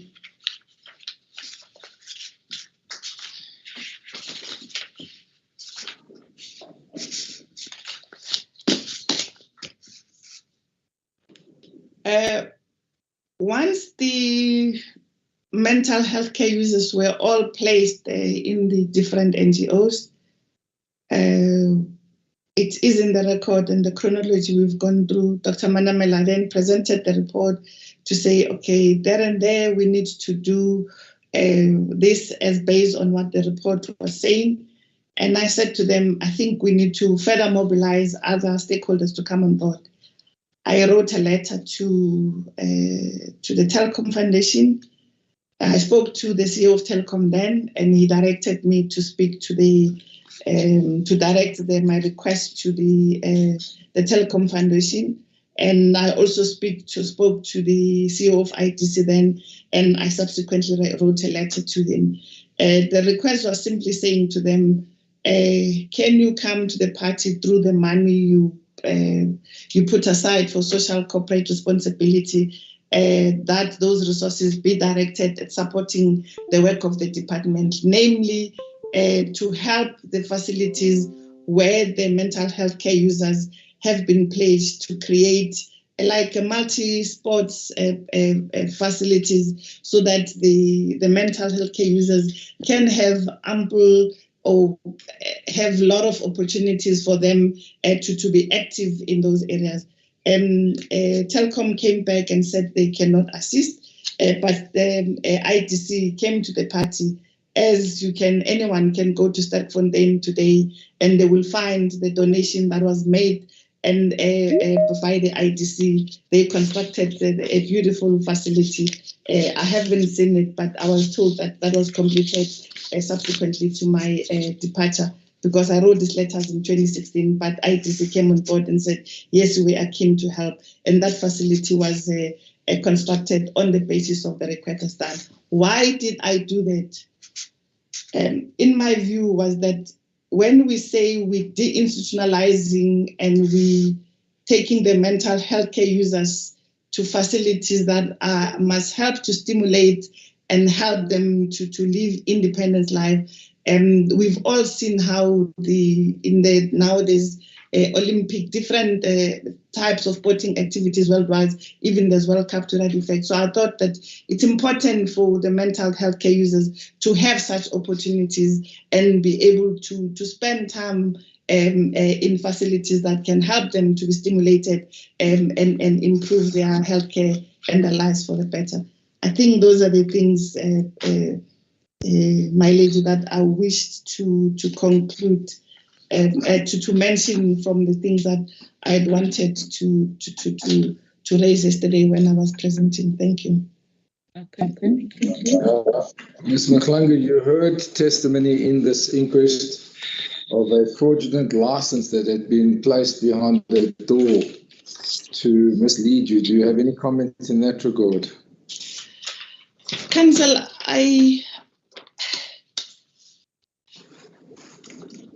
to say that the license issuing in several meetings, it will be said and reported that licenses have been issued to different NGOs, and I assume that those licenses were legal.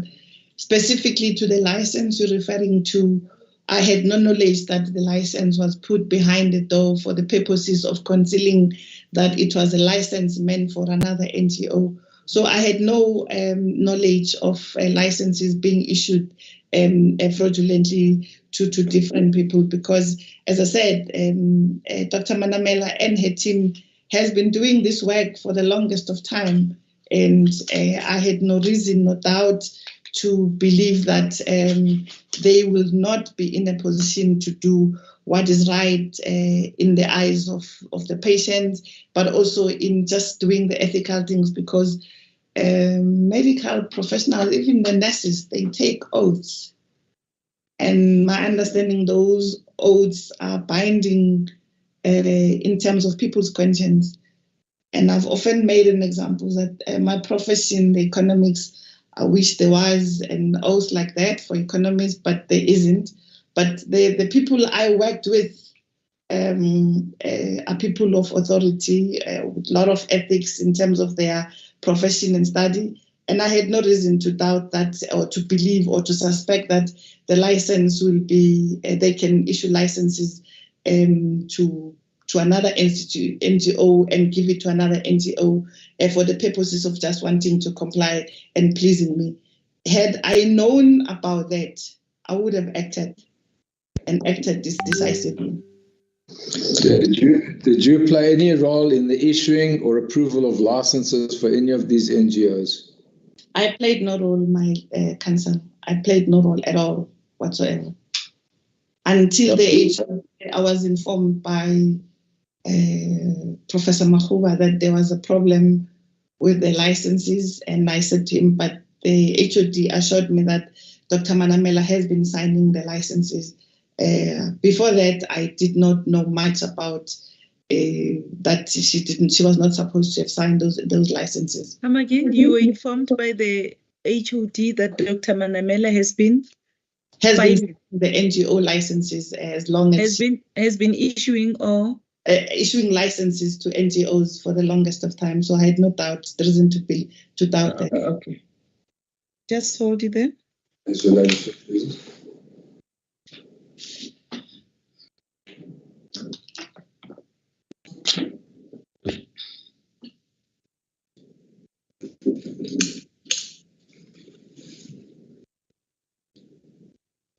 Continue. Thank you. Ms. Maklangu, can you explain to this inquest what the procedure was at the time that you were the MEC when correspondence was received at the Gauteng Department of Health addressed to you? What would happen in relation to that correspondence on a procedural basis? Okay, so for instance, by way of example, if I receive a letter for an invite to speak at the event, if it's relating to the health, my PA will say, MEC will receive this invite. Who can I ask to help us to prepare, to make input into your speech? And then if she knew the person, she'll direct, or if she didn't, then she'll discuss with me.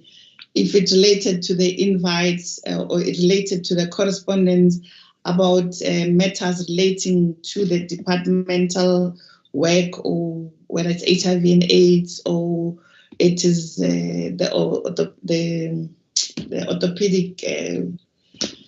matter, or the relating to any matter or any discipline within the Department of Health, I would ask the PA, or even in my absence, she was a very bright young girl, she will refer the matters to the appropriate person in the department and then inform me, oh, I referred this matter to this person whenever she saw me post up. Sometimes I didn't see her for a week. And she'll say, okay, I referred this matter to so-and-so for action, and I've asked them to give you feedback. And there'll be a lot of correspondence, and sometimes I'll receive more than 100 emails a day. And she had full access to my email. When she received my email, and then she'll go through them, and once she's realized that this email is important and it raises pertinent issues, she will always, the HOD will always be copied, even if she refers the matter to a specific person. Remember, in terms of the PFMA, the HOD is an accounting officer. And therefore, when you refer the matter to the HOD, you're not simply saying that to anybody who's junior or somebody who knows nothing about the matter. You're referring to a very competent authority to help me respond and to deal with the issues. That's why most of the things that will be referred to me will be referred to the HOD, and the HOD will help us generate information to ask. And issues relating to the legislature per se. When questions are asked in the legislature, they are sent to my office, to the MEC's office, via the parliamentary liaison person. Then the parliamentary liaison person then directs those questions to the HOD, and the HOD then has the process in his office. I don't know how it worked, but we had 10 working days to answer those questions. If you receive a question today on a Wednesday, so you will then refer it to people, then within 10 days, that answer must be ready to be taken back to the legislature for answering. And if you didn't answer, you must go to the legislature and answer as to why didn't you answer the question. So it depended on the matter and the issue. At no stage did I refer the matter to the HOD because I was running away from dealing with issues. It is common cause that I am not a medical doctor. At least I have a master's degree in economics. If you ask me why do you refer a matter relating to economics to somebody else instead of dealing with it, bro, I'll say, well, you are not being clever, but I am not a medical doctor. So when I have, there are issues that are raised relating to health matters, I had more than 60,000 employees in the department, and probably more than 70% of that were health professionals of one kind or the other. And I had to rely on them. And in many instances, in making decisions and in responding to correspondence and all of that. Matters relating to HIV and AIDS, I would talk to the HOD and to the chief director concerned and said, Mrs. Mupe, this is an issue that I'm concerned about, or this is an issue that must be dealt with, or this is a correspondence I received from this NGO, from that organization. How do we deal with it? She'll compile a report and information and send to me, including developing or writing the speech of the MEC for the budget speech in the legislature. That speech is information is generated from the different units in the department, then given to the MEC's office as raw information. Then we put together the speech. The details of the department does not reside in the political office. It resides within the administration, and the administration, it is led by the head of department in any department in South Africa. Now, how regularly or how often did you meet with the project team relating to the termination of the Life Esidimeni project contract of the pardon? Whenever I was available, Council, but I did not meet them every 2 weeks. Whenever I was available, I met them. The meetings I remember that I had every single Friday was the meetings of the finances. Those I had every single Friday. When I couldn't attend, I'll call the HOD and the CFO. I said, I am not able to attend for this reason. And they'll be able to proceed with the meeting and give me feedback after that meeting. But the project team specifically of this, I did not have those meetings as frequently as it has been suggested, but I met to them. Similarly, the meeting with the CELP contract, I did not meet with the team frequently. Similarly, with the team that was dealing with the movement of,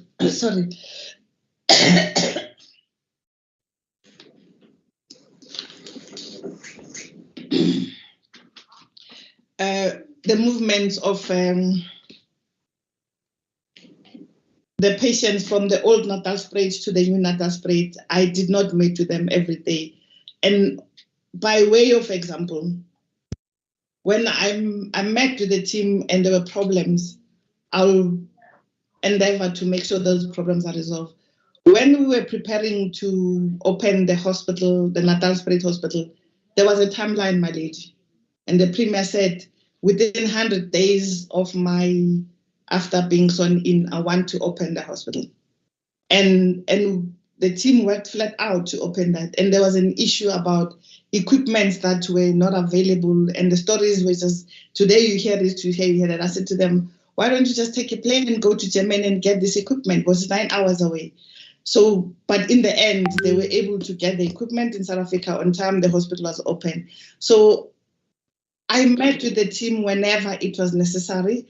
I met with the team when they requested the meeting when I was not available. The HOD was always there available to deal with the issues. And if you look at my roles and responsibilities, I think it will take a superhuman being to do all of those things and be able to meet with, to do each and every one of deal with each and every one of these things that I was supposed to have meant to have done, particularly relating to this project. If it was really, I needed not to sleep if I really had to do some of the things that is suggested that I would have done. I should have done. Who did you rely upon for information relating to the termination of the Life Esidimeni contract? Come again, Councillor? Repeat your question. Who did you rely upon for information relating to the Life Esidimeni project? I relied on the HOD and his team, Dr. Manamela and Mr. Msoneri, to be exact.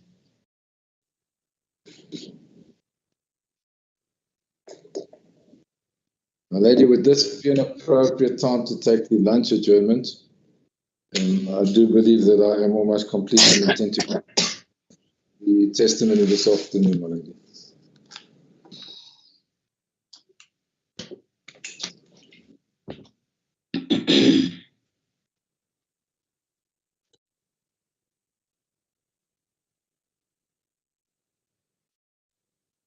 Thank you. The witness is warned. We will take the lunch adjournment and we can resume at 2 o'clock. Yes, Thank lady, you. sir. Thank you, my lady. As the court pleases. As the court pleases, my lady. As your ladyship pleases.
provincial government led by Premier David Makura and not by me personally.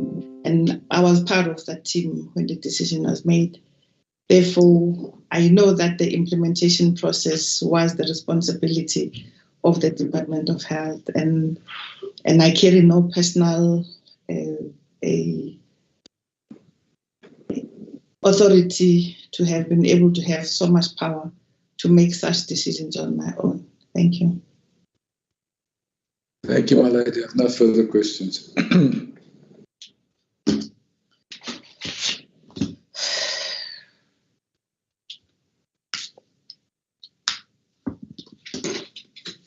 Thank you. Yes, Ms. Hasim. Lady, I just have a question for my. And then there is a little bit of Ms. Mahlangu, if you can just stay put so that we can be able to hear. Then there is a lot that is happening from where she's sitting. Thank you. If you can just mute yourself, Ms. Mahlangu. Thank you. Thank you, my lady. Before we adjourned for lunch, the witness spoke about a folder with information regarding the answers to the provincial legislature that she said she would look over at lunch. And I didn't hear her address that, first of all. Second of all, I think that should be made available to the inquest, that folder or the documents that Ms. Mahlangu has with her. Okay, thank you. Mr. Hodes? I understand what Marlon friend is referring to. It's 600. I'll come to you, Mr. Sibara. Thank you. It's 600 pages of documents. Whoever wants it is entitled to it. Please, I don't have an issue.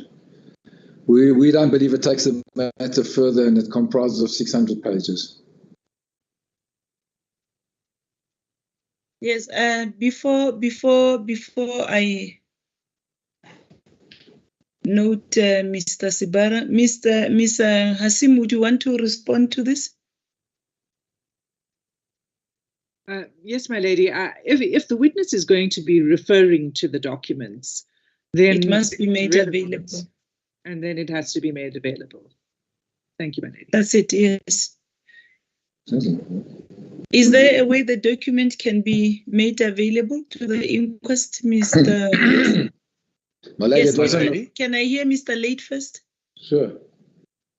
My lady, as far as I understand the law of evidence, only if such a document is referred to and is relevant to the cause, then such a document has to be put available to the other parties and can then be entered as evidence.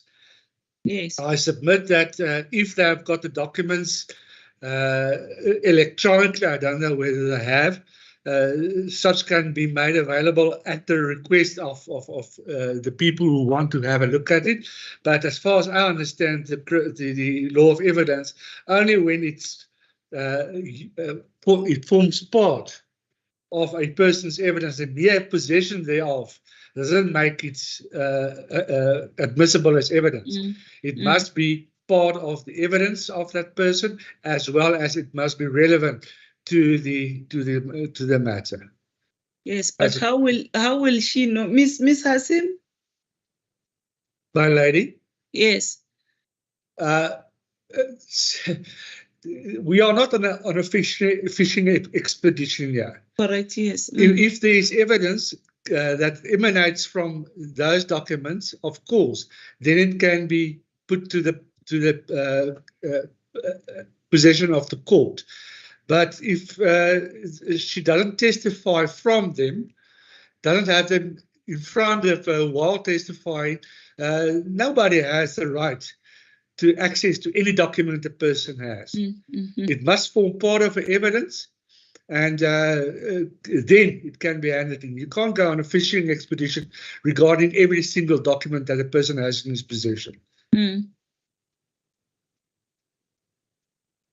Yes, Ms. Hasim, would you want to say something before I close the matter? Mr. Sibara, I'm not ignoring you. I just think maybe that you are coming with a different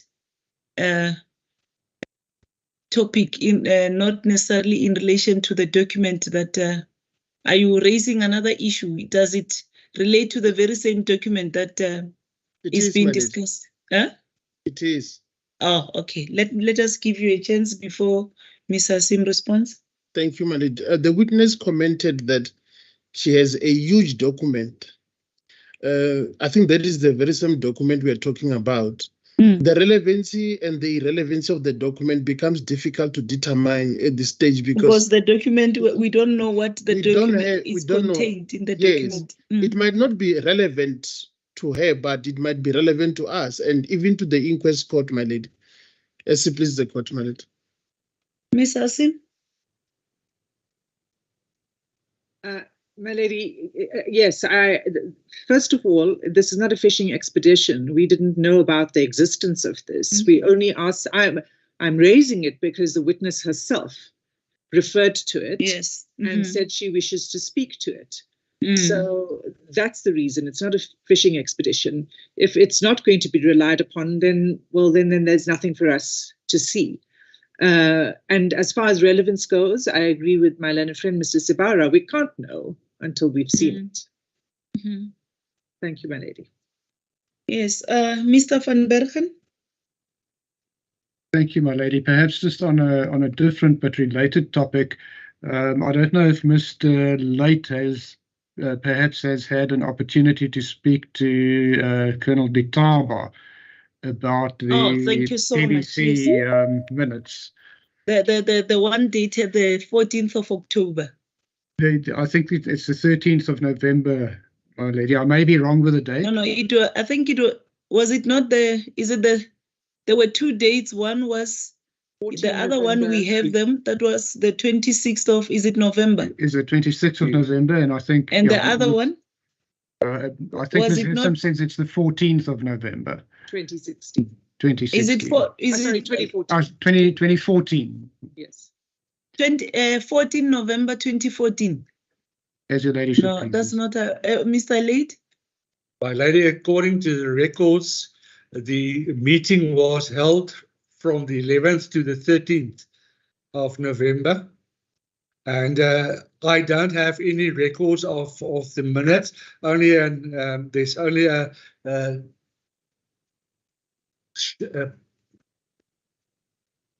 show that formed the part of the meeting that is on the record. But I couldn't get hold of Colonel Ditabo, but I did a search of all the documents that I had received from him, and there is no such document as part of the record. Okay, you can just check with him, and then yes. All right. Can his phone is on voicemail, and I can't get hold of him. Yes. Is there a way we can be able to access this 600-page document, because we don't know what that document contains? We don't know whether it is relevant or not, because we do not have any. We have never had sight of it. My lady, may I address the court? Oh, is that the witness? Yes, my lady. Yes, I can't see you. I don't know now what is happening. I am here, my lady. Oh, okay. Can you all see her? We can, my lady. Yes, my lady.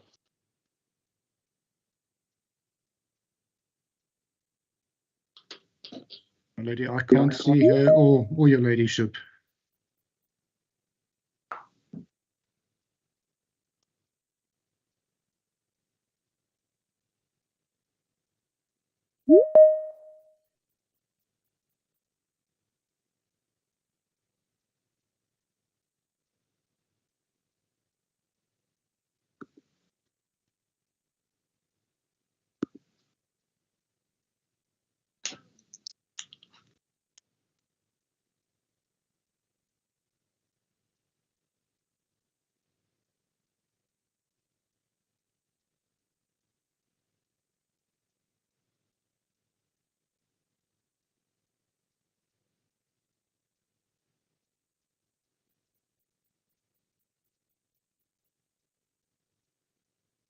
My lady, you're muted.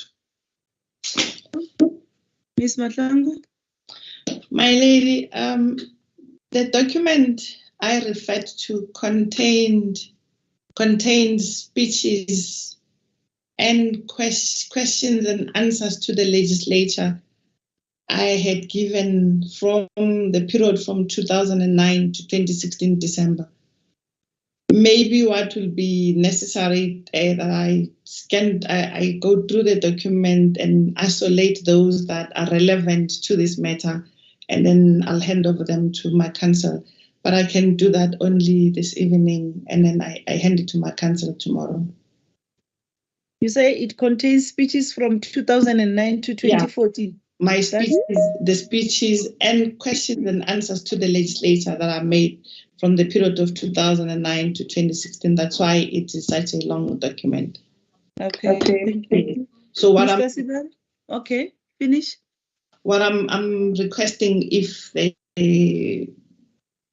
court requires to see this, I can exclude those that the period before 2009, before 2014, and hand over what is relevant from this court from 2014 up to 2016. I don't know how many pages would that be, but that exercise, I can do it this afternoon and hand the documents to the court tomorrow. Mr. Sibari? I think that will help, because I wanted to propose same, that perhaps if the witness can be given time and Mr. Late to try and locate Colonel Ditabo on the outstanding documents, which I think they are relevant for purposes of cross-examination, my lady. Yes, Mr. Asim, you are the one who requested. Yes, I hear you, Mr. Sibari. I have noted Mr. Martin. Mr. Asim, are you also there? Mr. Yes. My lady, if the witness says that she's able to isolate only that part of her documents that are relevant, then that would suffice.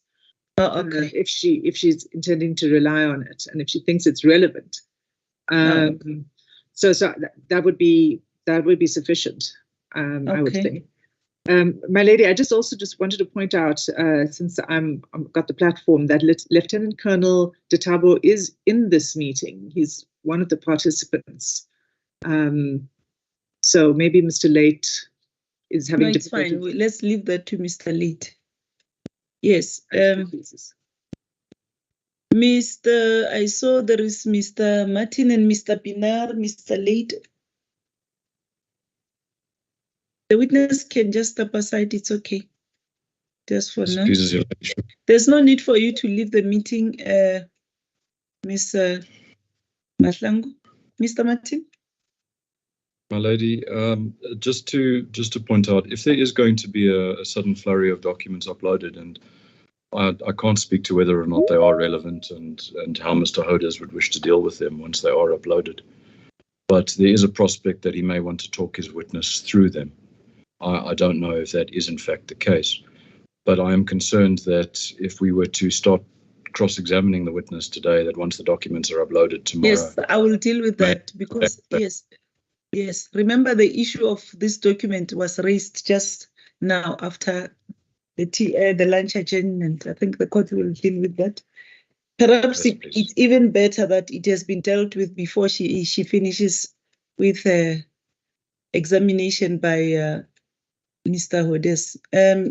Mr. Late, there was Mr. Pinar also had a hand.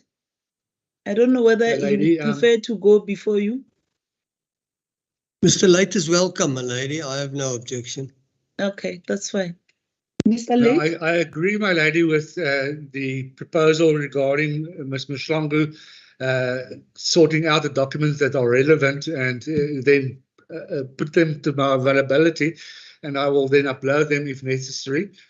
As far as Colonel Ditabo is concerned, his phone is definitely off, and I can just say that he always enters the meeting in the morning, but he doesn't stay with his computer the whole day because he's got other duties to fulfill. So he's his computer is permanently on the meeting, but it's not necessarily that he's in No, front it's of his fine. computer. It's in your hands. That's why I didn't want to hear this other things. I just said it's in your hands. You'll handle it. Yeah, Yes, Mr. Pina. May it please the court, my lady. My lady, I would submit that the suggestion made by the witness, Ms. Mahlangu, is a sensible one to deal with this issue, and also at the same time to finalize or get clarity on the minutes regarding that Lieutenant Colonel Ditabo has to endeavour to obtain. I would venture to suggest, my lady, taking into consideration our time period and the fact what Mr. Martin has related to or referred to, that Mr. Odes may require an opportunity to peruse the said documentation identified by his witness and to consult with her and prepare when she continues with her evidence in chief. I would venture to suggest, I submit, my lady, maybe we should rather postpone the inquest to Friday to continue. Then at least if the witness has already complained today that she was not feeling too well, and so I'm just a suggestion not to have further interruptions, my lady. Then there's sufficient time for all the parties, if that documentation is uploaded by tomorrow morning, for all the parties to peruse it and to be prepared to continue as the court pleases. But that's the suggestion, my lady. Okay, thank you, Mr. Pina. May it please the court, my lady. Mr. Pitlela? Mr. Odes, you'll come last. Mr. Pitlela? As the court pleases, my lady, my apologies. I'm a bit under the weather. So, my lady, I wanted to suggest that if the document can be uploaded as is, then it be uploaded. The witness can take her time to use only those portions that are relevant. My worry is we don't know what the document contains. We don't know what would render it relevant at this stage. So that determination should be done separately by us with the document. Then the witness can identify the parts that she feels are relevant. But at least we would have had sight of the whole document. We can make that determination of relevance, my lady. Thank you. And before I go to Mr. Odes regarding the proposals by Mr. Pina, can I hear what you're going to say regarding the document itself? Is it not better to get the full document and the witness can identify whatever she wants to rely on? Because she's the one who introduced the document. Mr. Van Bergen? Oh, thank you. Ms. Hasim, okay. Mr. Van Bergen, you can go first. Okay. Thank you, my lady. Ms. Hasim, you going first. I'm so sorry. Be my guest. I'm so sorry. I didn't mean to jump ahead of my learned senior line for the purpose of this inquest. So if the witness can isolate it, that would be preferable. Thank you. Okay, thank you. Mr. Van Bergen? Thank you, my lady. Ms. Hassan took the words out of my mouth. Okay. I was going to make the same suggestion. I can perhaps just add, my lady, that as far as Mr. Pina's suggestion is concerned, there are the documents that were uploaded this morning, the Annexure D to the witness's statement. Correct. That and certain other documents which I think are of lesser importance, but I certainly have not had the time to peruse them and see how relevant they are and how to deal with them. So some time will be welcome to do that, but I don't believe that I will need Friday. as Is much it not as, too far? It's too much time. Yeah, no, lady, I won't need as, and I can't speak for any of the other parties, but I don't think it'll be necessary to postpone it until Today Friday. it's Wednesday, no? As your ladyship pleases. Okay, yes. thank you. Mr. Late, then Mr. Odes, or Mr. Late?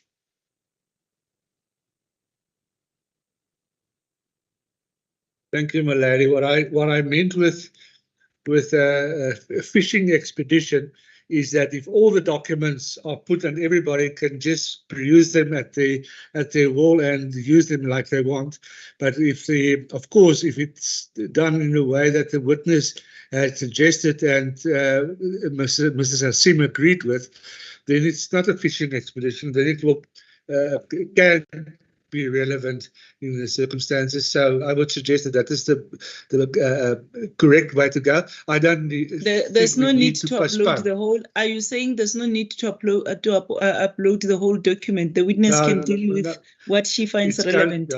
That's correct. Okay, the whole document will just wait up the record as it is. And as far as the postponement is concerned, I don't agree with that. The witness has testified for 2 days, nearly 2 days, and it's not necessary to go through all the documents before she's cross-examined. She's given extensive evidence already, my lady. Okay, Mr. Odes, I'm closing the matter after Mr. Odes. My lady, I believe there's consensus. My lady, the document in question comprises of 613 pages. To give you some indication of why we don't believe it's relevant, there's only reference to life Esidimeni on 6 of the 613 pages. I'm happy to record those numbers, and I've got no difficulty, my lady, in adopting a transparent attitude to this and making the document available to everybody by email, and they can decide what they want to use and what they want included. We took the view that it's not relevant, but they're entitled to make their own assessment. I have no difficulty, my lady. But if the witness says she can make those, she will just check the document. My lady, I'm prepared to put it on record now. The pages that refer to life Esidimeni are page 384, page 430, 384. Yes. 413, 516, 517, 607, and 608. Those are the pages that we found on a search of life Esidimeni in the document. Transparent, my lady. They can have access to all of the documents. We'll circulate it by email. I do not believe that it needs to encumber the record any further, the 600 odd pages. Should they require anything from those papers, they're more than welcome to utilize it. I have no difficulty, my lady. We are adopting a transparent attitude here. So what about the proposal by the witness? What are you saying about it? We didn't deem it necessary or relevant to bring them in, my lady. But because she referred to it in her testimony as having had sight of it, it's her speeches, questions, and answers in the legislature. They're more than welcome to it. They're public documents, I do believe, in any event, my lady. But if they don't have access, we are more than willing to provide them to everybody, and they can make their assessment and decide what they want to do with it. I don't have any difficulty, my lady. Okay, I haven't discussed the issue. Come again. You have discussed the issue with? I have not discussed it with her. She's in a separate room, as your ladyship knows. So I don't know her attitude. She seems to have expressed it on record here. But I have no difficulty, my lady, in anybody who wants it having access to it and making their own decisions. I'm not trying to hide anything away from anybody. Let me make it very, very clear, my lady. There you are. And then the issue of a postponement. My lady, I don't believe you haven't requested a postponement. No, my lady, we don't need a postponement. We were ready. We had difficulties uploading documents, for which I did apologize, my lady. But uploaded, and her statements have been on record for a very long period of time. Her warning statement was on record, and reference to most of her statement, which is LL1, was in the transcript. So we don't believe that there's any need to delay the cross-examination. We are ready to proceed, my lady. Yes, regarding this document, are you saying that these very same pages that you have referred the court to, those that you have indicated that they refer to life Esidimeni, are you prepared that these pages can just be uploaded? With pleasure, my lady. You can have 613 pages. You can have not all the pages. I'm referring only with to. pleasure, my lady. That's why I looked at them. I have no difficulty. If your ladyship wants to load would them, you need the opportunity to take the witness through those pages? You don't, because you don't feel that those documents, it's relevant. no, my lady. There are questions in the legislature. They don't influence this in any possible way. But I don't want to be seen to be holding back on any documentation or information. If your ladyship wants us to upload those 6 pages, No. Yes, I'm just saying because the ladyship wants us to provide the documents to everybody. I've got no difficulty, my lady. I'll comply. I've got no issue whatsoever. Okay. Thank you. Mr. Sim, do you want to respond to this and then so that I can close the matter? Oh, Mr. Mkai. Yes, my lady, thank you. I just wanted to say that Mr. Hode's suggestion is the most practical one. I think we should just proceed. Thank you, my lady. Okay, thank you. Ms. Hasim, you are the one who raised this issue. I wanted to close the issue. You hear what Mr. Odes is saying? Yes, my lady. I accept fully what Mr. Hodes is saying. And, I leave it to him to decide. If he says it's not relevant, then there's nothing for us to see. The witness was the one who referred to it. So I leave it to Mr. Hodes to make the call on this. Okay. All right. Yes. On that basis, I don't think it's necessary to upload the document. Can we then proceed, Mr. Odes? Are you saying you're closing your evidence in chief? I have closed, my lady. Thank you. What is the time now? It's 2:30. I don't think there is any reason for us to postpone the proceedings today. As Mr. Late has indicated that the witness has been in the stand for 2 days. So we can just proceed. I don't know whether Mr. Martin or is it Mr. Watblungela, are they ready to proceed with their cross-examination? Mr. Sibara, I saw there is a hand from Mr. Sibara before I... Thank you, my lady. I know Mr. Martins is the one to start. We just wanted to request an indulgence. Dr. Manamela is the person of interest that we should be given an indulgence to put questions just before Mr. Hodes will clarify or re-examine, my lady. All right. Thank you. Thank you. Mr. Martin? Thank you, my lady. My lady, I was going to make a similar request, but from a slightly different angle. As it stands at the moment, I really have just one point that I want to clarify with the witness. And unless something changes, that would be my cross-examination. I don't have a cross-examination prepared that I would want to otherwise lead her on. I would just ask, in the interests of time, if I might ask her on a very narrow point relating to the licenses now, and only if it becomes apparent during other people's cross-examination of the witness that I do need to come back, that your ladyship would indulge me in before Mr. Hodes re-examines her, allowing me an opportunity to question her on anything else that comes up. Your ladyship would have heard that the witness tends to use the HOD's name quite a lot in her answers. So there is a prospect that something might come up during the other cross-examination. Okay, thank you. As it pleases your ladyship. Aside from that, I just have a very narrow line of questions on the licenses, and I'm quite happy to ask that now and remove myself. Do you want to ask? No. Can we just reserve your cross-examination so that you hear the cross-examination of the others first? My lady, otherwise it's going to be piecemeal. Yes. Right. All right. Cross-examination is reserved on behalf of Mr. Selebano. And then can I just find out, Mr. Mukari, you said you came here on a watching brief.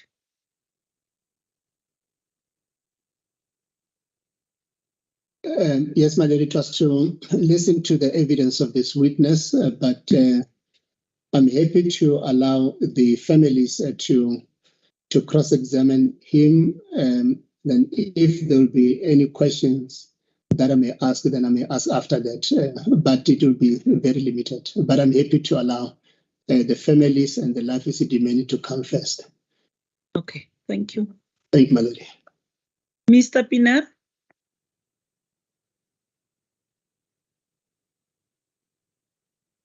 May it please the court, my lady.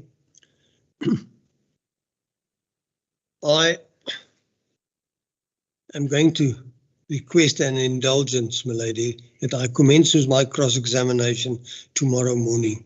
There are certain issues that have come out now during Ms. Mahlangu's evidence in chief, which I'd just like to clarify and hopefully thereby curtail my cross-examination. Furthermore, my lady, Mr. van Bergen, my learned friend, referred to documentation that was only uploaded this morning, which I received at a late stage. I would just like, I haven't had this time to peruse that in depth, but I'd like to do that before I commence with my cross-examination. Might have an effect, I'm not sure. But at this stage, I am of the opinion that I need time just to clarify certain issues that I intend raising in cross-examination in order to curtail my cross-examination as much as possible, my lady. Okay, thank you. I know that Mr. van Bergen is not yet ready, given what he has submitted before court in relation to the documents that were uploaded this morning, which are annexures to the statement by the witness. And I take it that if those documents, those annexures were only uploaded this morning, that I take it that I don't think all of you had the opportunity to look at the document, unless there is any one of you who is ready to cross-examine the witness. I think that what we should do is to start the cross-examination of this witness tomorrow morning, given the length of her evidence. Is that fine? As your ladyship pleases. Because I think everybody will be saying that they will start at a later stage, given the fact that some documents were received today. Mr. Odess, did you want to say something? No, my lady, we'll abide by your lady's ruling on this. Yes. Mr. Mkari, I'm going to, okay, let me hear you. Yes, my lady, I was saying that I think it will make practical sense that yes, we give everybody time to reflect on this evidence, and the first one to cross-examine starts tomorrow morning. But yes, as to who will start tomorrow morning so that we know the sequence. No, what is happening, it's just that you came late in the proceedings. We have got a list of, in terms of the council, in terms of your seniority. Perhaps they can just, if you can get that list so that we know as to where do you fit. Yes, but you have already indicated that you would prefer to maybe to cross-examine at a later stage, maybe after the council for the families and council for Life Esidimeni. Indeed, my lady. Yes, I'll just see as to when to squeeze you as we go along. But as of now, I think it's only prudent that the proceedings should be adjourned until tomorrow morning, and then Mr. Pinar will continue, and then Mr. van Bergen will then follow. Thank you, my lady. Where is the witness? Ms. Mahlangu, you are still in the witness stand. Remember that you are not finished with your evidence. Yes, you must avail yourself tomorrow to continue with your evidence. So you are warned that you need not discuss your evidence with anybody else until you finish testifying. Thank you so much. The proceedings are therefore adjourned until tomorrow. Tomorrow is the 4th of May, 2023. May it please the court, my lady, I'm indebted to your ladyship. As the court pleases. As the court pleases. Yeah. Court pleases. As the court pleases. As the court pleases.